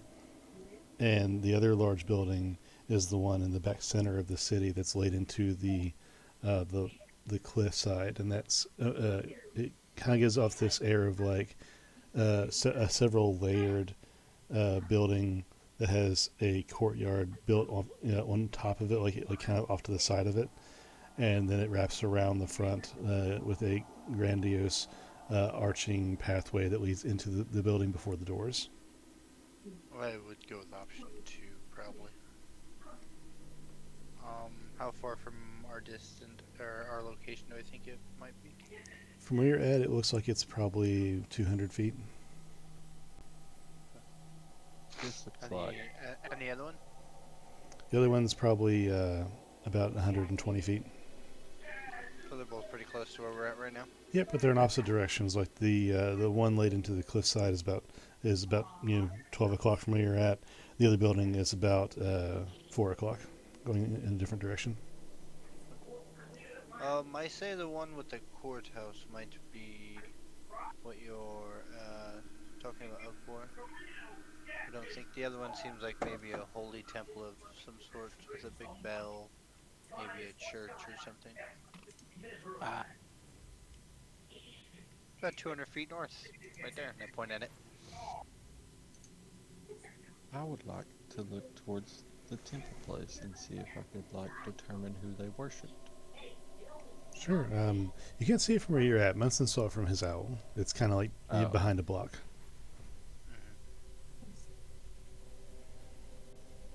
It's 120 odd feet that direction, Pell. Is that where you're But I going? don't recommend going alone anywhere. Also, cast Find Familiars. Let's But try to only less than an let's hour. try to fortify a building real quick, and then we can scout out to these places together. Yeah. Well, yeah. that one right there is really nice, but Pell said he saw a ghost go in there, and that one looked like the best building in the area we're in right now for structure-wise. I mean, we could plant ourselves, and I could plant my dog at the door to kind of keep watch, but I'd rather put him more at nighttime. Hey, Flint, you're at the back, right? Back. Yes, I will assign Anthony and Squimbly to watch the door. Okay, what's their passive perception? Haha. I was hoping you wouldn't ask me something I didn't know. What's their perception modifier? Plus 10. Isn't it straight? I think it's even, yeah. Yeah, even on both, I believe. Okay. Okay. So. Okay. Proceed. Proceed as if nothing weird is going on. It seems fine. Then I guess we'll find not that big ass building that looks like it'd be a good place to secure ourselves because of a ghost going inside, but maybe the second best thing. Okay, so you guys are going to the temple? Shit. I want to do religion then. Okay. Fine, we'll head to the damn temple for Pell. Okay. So as you walk towards the area that has this building that reminds you of a temple, Munson, you guys are watching down the street as you go. Flint is in the back, and Flint has Squimbly and Anthony recreated and guarding the back. And as you proceed around the corner, you're able to catch a glimpse, Pell, of the building and some of the symbolism there before you then see in the distance a Wendigo walking down the street in the distance. But you haven't Okay, so you haven't rounded the corner yet. I like pop back around it and I'm like, guys, there's a Wendigo walking down here. What?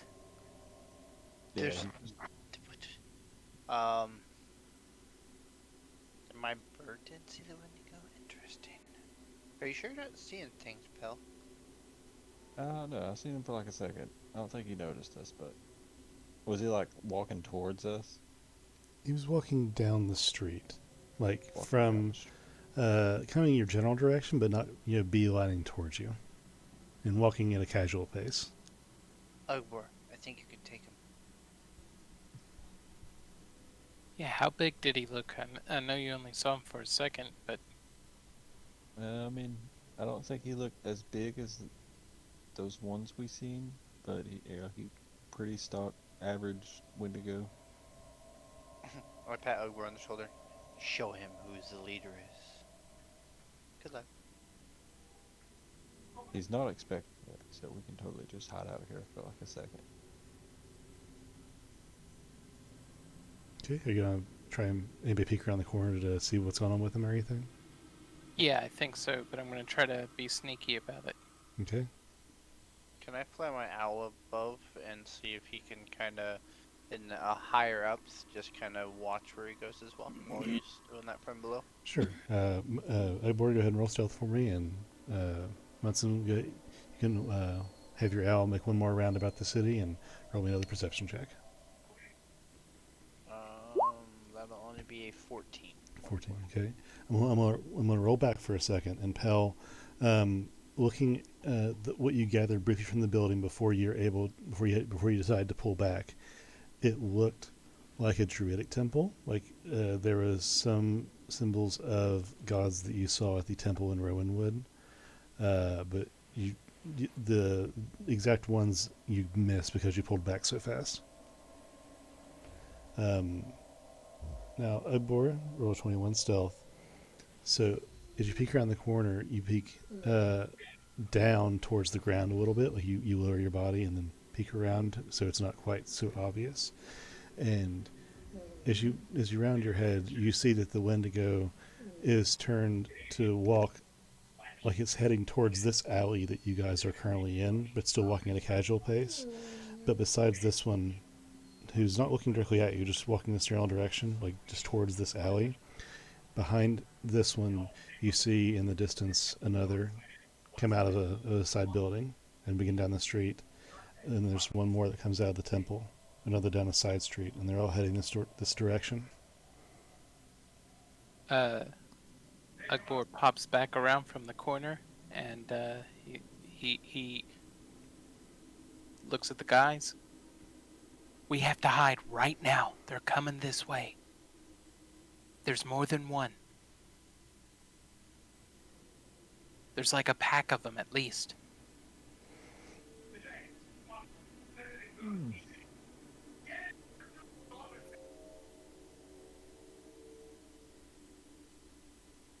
What are you doing? Quickly. I'm gonna cast Mislead. Okay. I'll just pop it up over there. Okay.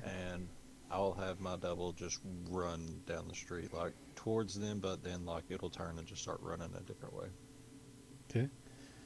As your duplicate runs out to meet the Wendigo, are you looking through the eyes of your duplicate? Because you can do that. Yeah. Okay. I'll like get behind everybody else invisibly and be like crouching down. Okay. The rest of you see Pell, freshly resurrected, just start bolting towards a pack of Wendigo. It's not me, guys. Hold on. Oh, Okay. Jesus Christ, he's right there. I can I'm see him.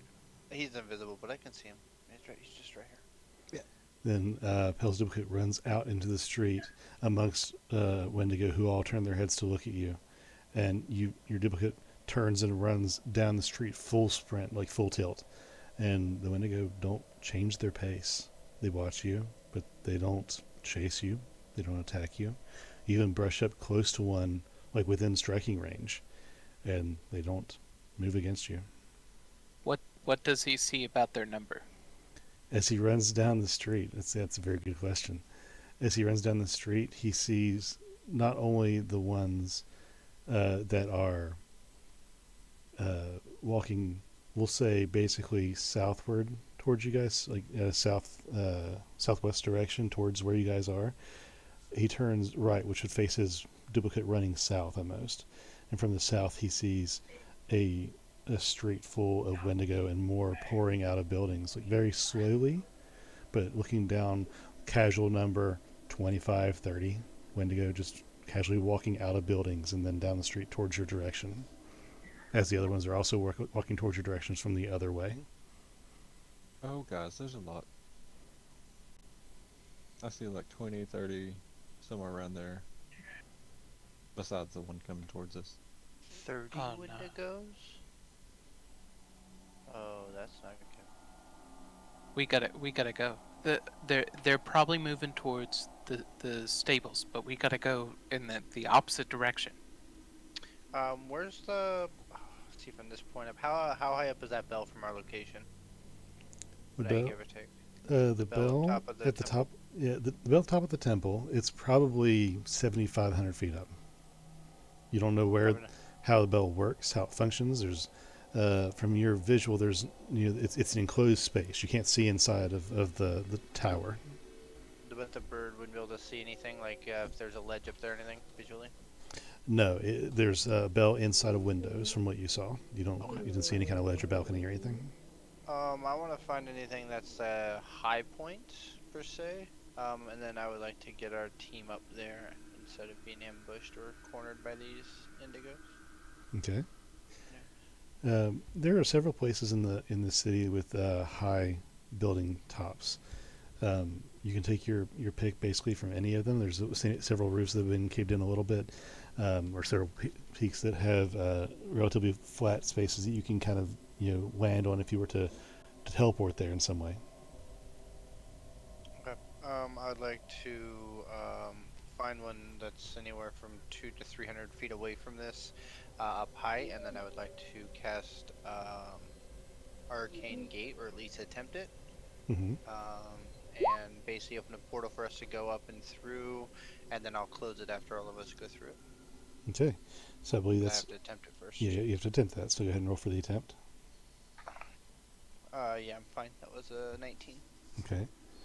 So yeah, you're able to do that. You cast Arcane Come on, Gate. guys, go through quickly. And then I open up a Royal Arcane Gate that just shines with color, and you can see through it like a mystical wave of like colorations where you can see the other side of the landing before you actually walk through it. Excellent. Okay. Akbar grabs Pel and starts dragging him into the gate. How do you Grab- how do you grab Grabbed him? an invisible Pel? That's impressive. That's on the... He Did just he- starts did- grabbing. Did he not talk to us earlier? Would I not have been able to suss out that he's not there, but that's where his voice is? Yeah. Munson said that's where he was. I just wanted to make sure you were like just grabbing it at the air, and then eventually you find him. Oh, okay. Yeah. Just starts swinging. And I want to roll a die here real quick. Okay. 5. You're reaching out, and you're grabbing for Pel, and you don't find anything until you reach out and grab something, and pull this way, trying to pull him through the portal. And Pel, you're being dragged by your hair back through the portal. Ow, ow, ow, ow, ow, ow. Well, if you're in the other... If you're in the mislead, right? You are... So basically, your senses are turned off right now, right?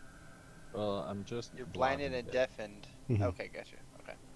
I'm just Never like, ow, my hair. Poor just like, I don't give a fuck. Come here. Come on, Flint. Come on, Vork, the sleeping zombie. Let's go. Onward.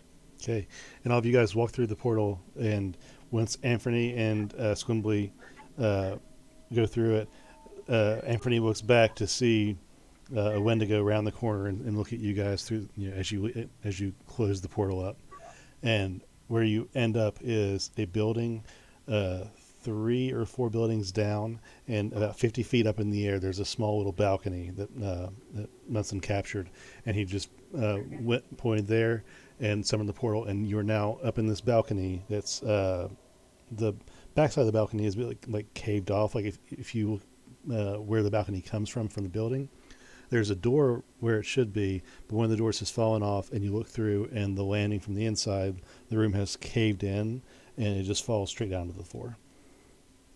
So we can just hide up here against the walls, and hopefully they don't find us or see us as we stay hidden. and as you're That's on kind of this, my plan. as you're on this exterior balcony that faces basically the south side of the city, you can also look on one side and kind of around the building to see up north and west.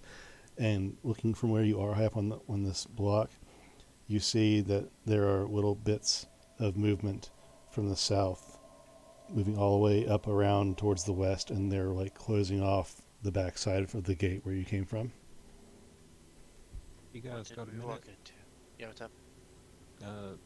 Like a literal minute? You can give me a second. I can kind of protect us for a little bit at least. Well, we need to let Lazari know what she's running into. Yeah, let me do this real quick, and I can message her again. And I will ritual cast for shit. You guys watch me for 11 minutes. Yeah. We'll hold you in the corner of the balcony and make sure no one touches you. I want to make a tiny hut. Okay. As you guys are huddled around Pell, keeping him safe while he prepares his ritual and goes through the spell incantations to create this bubble, you see that these slow-moving monstrosities have poured out in great number from various points of the city, different buildings, and you're not sure where else. And their number is so great that from your spot, it looks like the streets all around you are basically brown. And you look down, and as they get to a certain spots, they stop moving. And from where you're at, you look down directly at the street below you, and it's clear. And over to the left, you scan about 100 feet over, and you see the alley that you were in, and 50 feet this way of it, or so, there is a couple, a dozen Wendigo almost, that have just stopped and are looking up at you, aren't moving. Same thing with the main drag that you came from the stables, and down the main pathway leading to the gates of the city, that is filled with several dozen Wendigo. Not shoulder to shoulder, it's not like several thousand or anything, but we'll say their number is probably in the hundreds in total, and they stop right before the center of the city, in that clogging that path, and all of them are also looking up at you with burning amber and green eyes, just watching. I'm not sure I can keep them away from Hell that long. And I'll say that Vorik, with his passive perception, and Pell being busy, Vorik would notice and be able to communicate to you guys that ever so slightly, he's able to see on the closest ones, the ones down in the alley. He sees very, very briefly, like almost an after image of a faint blue person flicker into existence long enough for him to see that this person has their hand one hand down at their side and one hand up, keeping its hand on the chest of the Wendigo before fading out of existence again.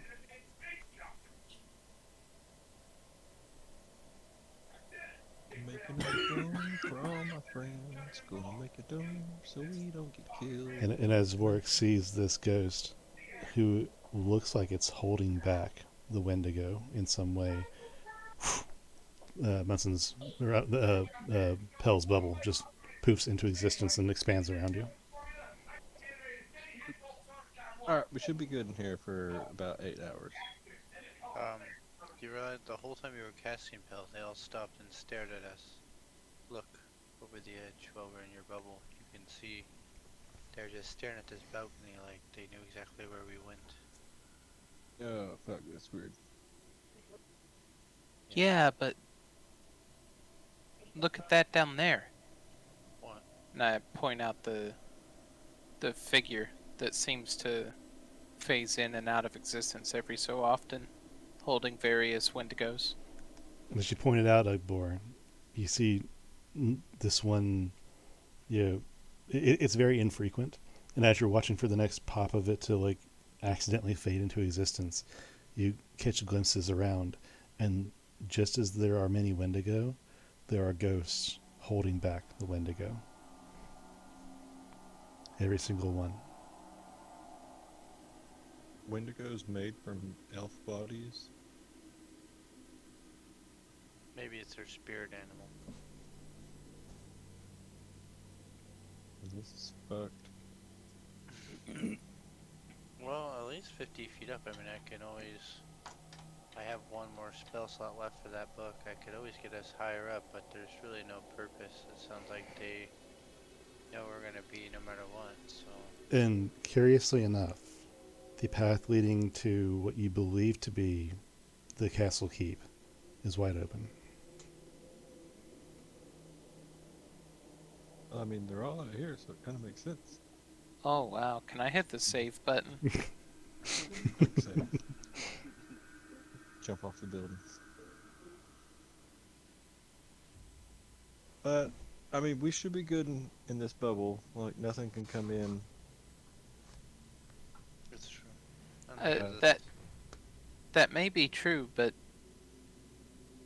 I don't think Losari is going to be able to get into the city. Ooh, Yeah. hold on. But how long is it going to take her to get here? I mean, you gotta think about how far away Red Ash is to where we are. Yeah, it's many days. Perhaps we should save that. Do you think they're friendly ghosts? The ghosts seem friendly. They seem to be holding back such creatures as Falonkort telling me what I think he's saying. I don't know if they're friendly or not, but they're helping right now. Whatever they're doing, it's beneficial to us in this moment. So we have, in the bubble we have 8 hours, so we could potentially get comfortable, try to do rotation watches and just sleep through the night. Oh man, I would be.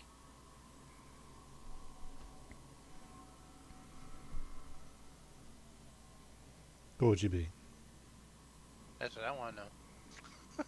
No, he would be. He would be what? He's he a would bee? truly be. I thought I had more charges expended of rage, but I guess I don't. Are you out? No, I'm not. I was gonna say you shouldn't be. You were asleep in the last fight. Yeah, that makes sense. That's why you have so many, because you weren't able to do anything, unfortunately. You Damn, slept. Samuel. You slept and then you did nothing. Yeah. The DM knows how to take out the tank.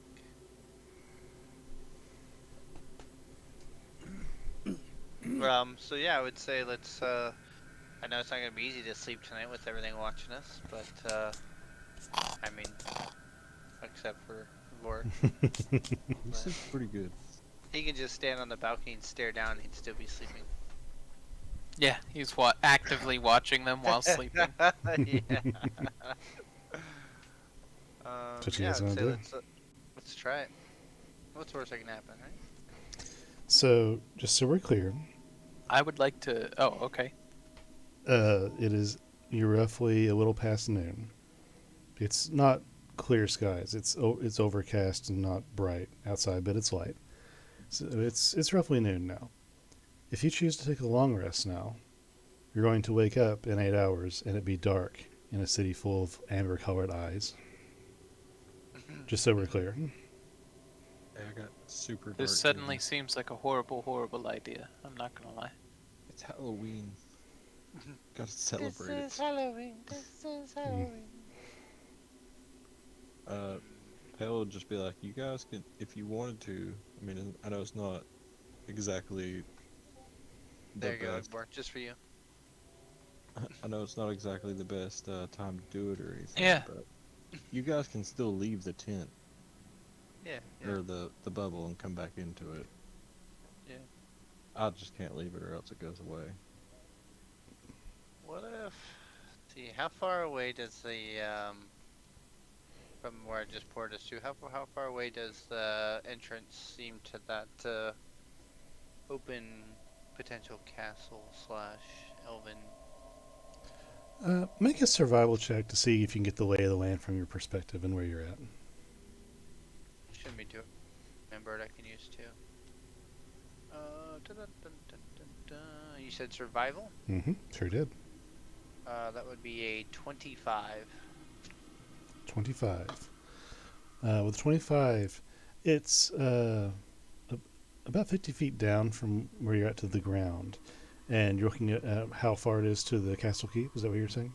Yeah, to where the doors that are wide open. About 150 from where you're at, give or take. But here's the curious thing. It seems like the Wendigo have stopped or have been stopped to give you space where you can go down directly from where you're at into the city center and up to the keep clearly. Like there's no Wendigo in that space, almost intentionally. Yeah, like a open pathway, aka only one direction. Mm-hmm. So guys, let me spill some beans for you. So checking calculations and everything, and I was considering trying my last slot for my gate to get us to there. As I thought about doing this, I looked down and I realized that the Wendigos are blocking basically every path except the one path that leads straight to that building. So I think we are intentionally being guided to go to that building. That's the least ominous thing I've ever heard. Yeah. Flint, be strong. You can do it, buddy. I saw a different you last battle.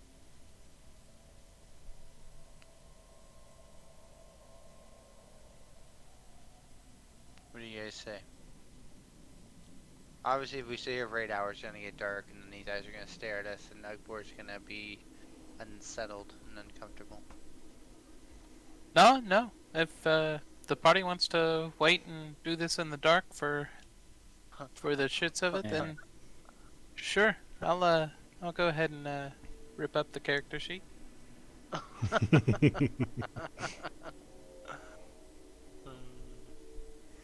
So, what do you guys say? Up for an adventure?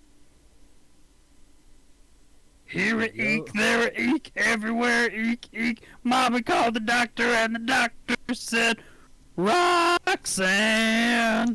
What is happening? Anthony's bolstering our resolve. Alfredy's broken. Oh. Well, if we go, I'm not going to send another message to this area because I've noticed that I sometimes spend a whole lot of my spell slots sending Yeah. messages to people, and then we Yeah. get big spots. No, we already sent one. We already know she's on her way. Wasting all your minutes calling the chicks again. Yep. He's a gold digger. Let's see. You know what? I'll roll a die. Let's see. Let's go percentile. Ugbor, high or low on the percentile? High. Okay, if I roll high, that means I'm gonna offer to go now. That's 84 is what I rolled. Yeah, Well, there we go. I say we give it a go. I mean, it's very clear they're guiding us there. Maybe Mother Night Whisper's in there, or maybe there's someone in there that we are supposed to be meeting. I mean, I can always just teleport us out of here, but it sounds like Lasara and them are coming our direction anyways. And as these hundreds of Wendigos out here, I don't think we can just freely go wherever we want. They're pretty much guiding us to one direction. Rolled in 97, so I'm also down to go. We're rolling high, baby. Only way from here, the ball's rolling up. As I said, I'm down to clown. Work, just nod your head. Perfect, thank you. He's in agreement. Look at that. Okay, so what are you guys doing? You moving? Yeah, we will climb down and head. Did we ask to Flint? Flint. Yes, I'm following. I say Anthony was banging out back there. I figured that was his cheerful "let's go and destroy our paperwork," but That was pretty much it. yeah, He that's what I had was he had to thinking. get the song out before Before he died. before he gets uploaded to the Warforged with Squimbly. Ooh. Yeah. Has Well. to share a mind. They form like Voltron. No, it's more like the Odd Couple, but they're not sharing an apartment; they're sharing a brain and a body and stuff. Nice. Yeah, it's don't gonna be enjoy really these terrifying, songs. actually. It's what? I can just imagine Squimbly in the head, like, I don't enjoy these songs. Where did you come from? One Where more did you go?" time! Yeah, this is gonna be a really. Yeah, you guys think it's annoying hearing him for like 30 seconds at a time? Man, that's basically what's going on in my head all the time. No, I'm just sort of I like love it. porting the radio into my to my mouth, and that's sort of what you're hearing. I genuinely love it. I think it's funny as shit. I just go learn. Where did you come from? Where did you go? Where did you come from, Cotton Eye Joe? And this is gonna be a great way to end a Halloween episode. So you guys are climbing down off of the balcony, and as you climb down, I would think that basically all of you couldn't help but look only enough at where you're climbing to make sure you don't fall, and then averting your eyes down the alley about 50 feet or so to the pack of Wendigo that are just staring at you as you climb down. As one by one, as you hit the street, that's basically dirt at this point, like it's kind of like dusted over stone. You carefully climb down and put your feet down, making as little noise as you can subconsciously, and you make room for the next person to come down, and you all eventually end up on the ground again. And as you do, the Wendigo slowly take a step towards you, and then another step.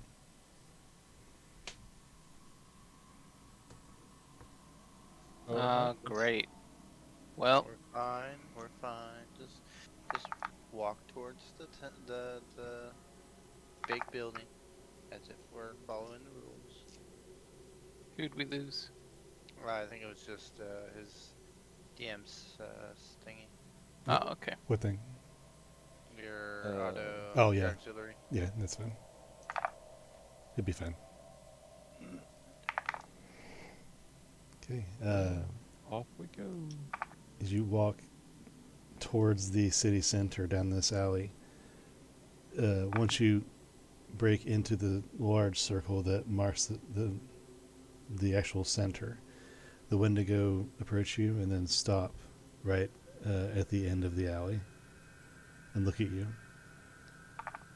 How far into the circle do you go? Do you stop at all and wait to see how close the Wendigo get to you? I No. personally would just keep walking as if like, yeah, exactly. That's where you want me to go, and I'm gonna head there and hoping that Flint has my back and make sure nothing tries to sneak up behind us and do any damage. Okay. So I'm counting on Flint to see kind of that kind of direction and information. Okay. So you guys are like, I'll do my best. so you guys are doing the Assassin's Creed walk slowly and blend into the crowd, but there's nobody around you. We are the crowd. Okay. We Blend blend into one another. ourselves. Yeah.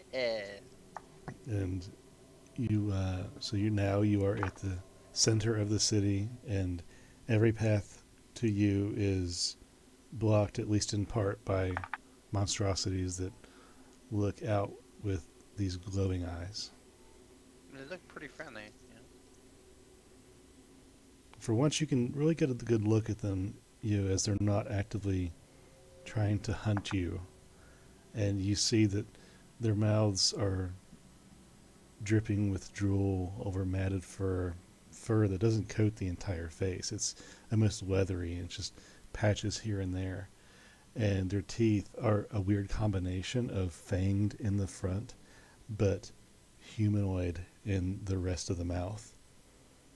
And Hardy in the back.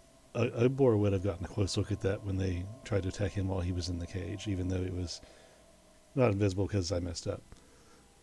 But yeah, Gruesome stuff, Matt. when he was in the cage and they were trying to get at him with all of their might, it bit down on the magic so strong that it cracked its humanoid teeth in its canine-like mouth. Their limbs are elongated and stretched inhumanly, and the muscles in some parts seem like they shouldn't work.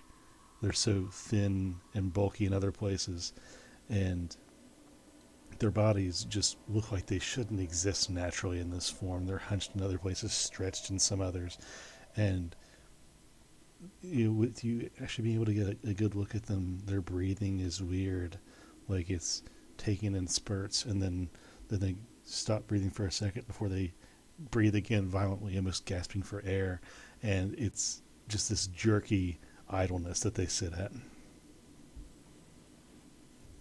Like they're constantly just mildly convulsing. Could I roll anything to see if I know anything about Wendigos, or maybe anything that they are capable of doing, whether language-wise or any kind of mental capacity? Like, are they just like zombified creatures? You haven't read anything at all in any books about them, but I'll let you roll a nature check to see what you can discern based on their appearance before you now and what you've experienced in battle. 22. 22. These creatures are not natural. These creatures are created, and they are cursed creatures. From what you saw in the field at the Battle of Rowanwood Forest, these creatures are made by cursing the body of fallen elves, and then resurrecting them under such a curse that their body twists and mangles in a dark way. So they aren't natural. They don't breed. They only are created, exist, and consume. And what will they serve? You don't know. You don't know that they are wild, but based on a creature that was cursed in creation, you have to assume that they are made with purpose. So with me seeing like the ghost or being told about the ghost that potentially are holding them back, would I connect the dots and believe that potentially these Wendigos were basically created in the afterlife of either fallen elves or dark fae? It's Which not. are technically another elven style. It's not a far jump to make. You would be safe in your mind to assume that these Wendigo were made from the bodies of the elves that inhabited this city.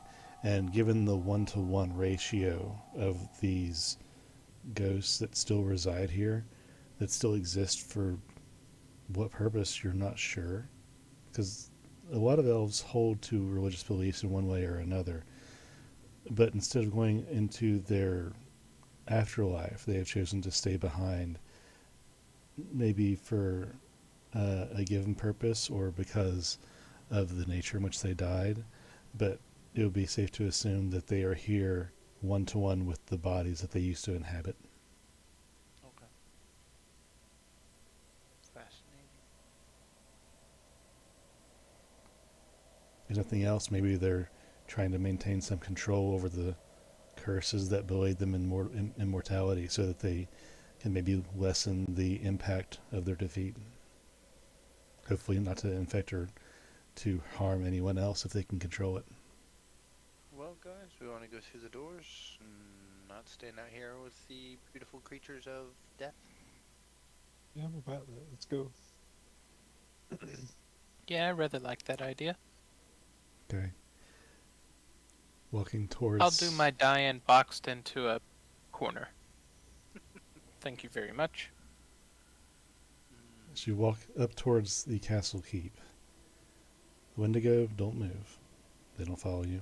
They don't harm you. You pass some further up, blocking different alleyways as you make your way towards the main part of the front of the building.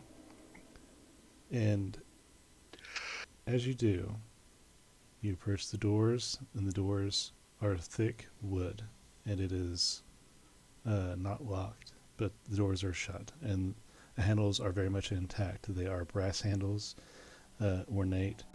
They're the type of handles where they loop down off of the door and then down and curl back up to form a handle, and above the handle is a button that you would press down to unlatch the doors.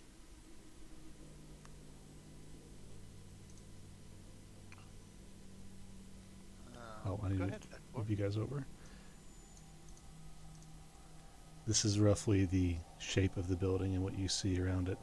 And once you get to a certain point in the building where you're at the doors, you look to your left and to your right, and there are ghosts that are permanently visible. And they're shifted, not the blue color of the others, but a tealish green color. And they stand with pikes and glaives guarding the exterior of these walls. One to the left of the door, about 25 feet down. One to the right, the same distance. One more down from the other one more down. Two on either side of the doors, just standing and staring straight ahead at attention, with a weapon stabbed on the ground. And funny that they didn't appear until you got this distance, and they suddenly became visible. Yeah, I wonder what the odds are that they're just gonna let us pass. I'm sure they'll let us in with no problem. I'll like ask him in Elvish. Is it cool if we come in? They don't respond. Hello? I say in Elvish, Same. Phelan. They don't respond.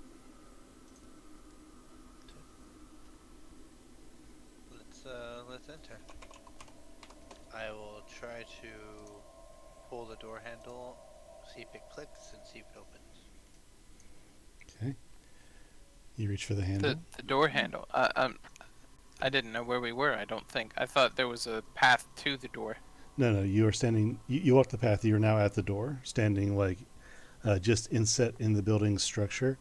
There is like a series of pillars that make a sort of patio, if that makes sense. And then that area arches, and you walk into the arched area up to the front door, basically. Ah, okay, I got you. Well, yeah, let's get in there. Okay, let me do this real quick.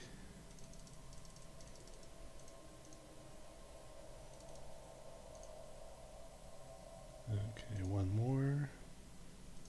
Boop. Do that. Okay. So as you guys open the doors, you see immediately into the area that there is it almost looks overgrown from the inside. Like it has a weird layout about it. There's pillars and balconies that span the area here, and there's hallways that go curved back towards the back of the space, but directly in front of you, there are several trees that break through the floor, but in a predictable way, where it's almost like they've been planted and built around. They're not disrupting the floor pattern of the tile or anything. And there's growth in this room, and there's almost a shimmer to the air. And as you look back into the space, you see a figure sitting on a throne with antlers protruding from the head, and a dim space of light from behind where the eyes would be. Does that seem like the one in my vision? It looks exactly like the one in your vision. Some And bitch. The head raises up to look at you. And that's where we're going to cut for tonight. Hey,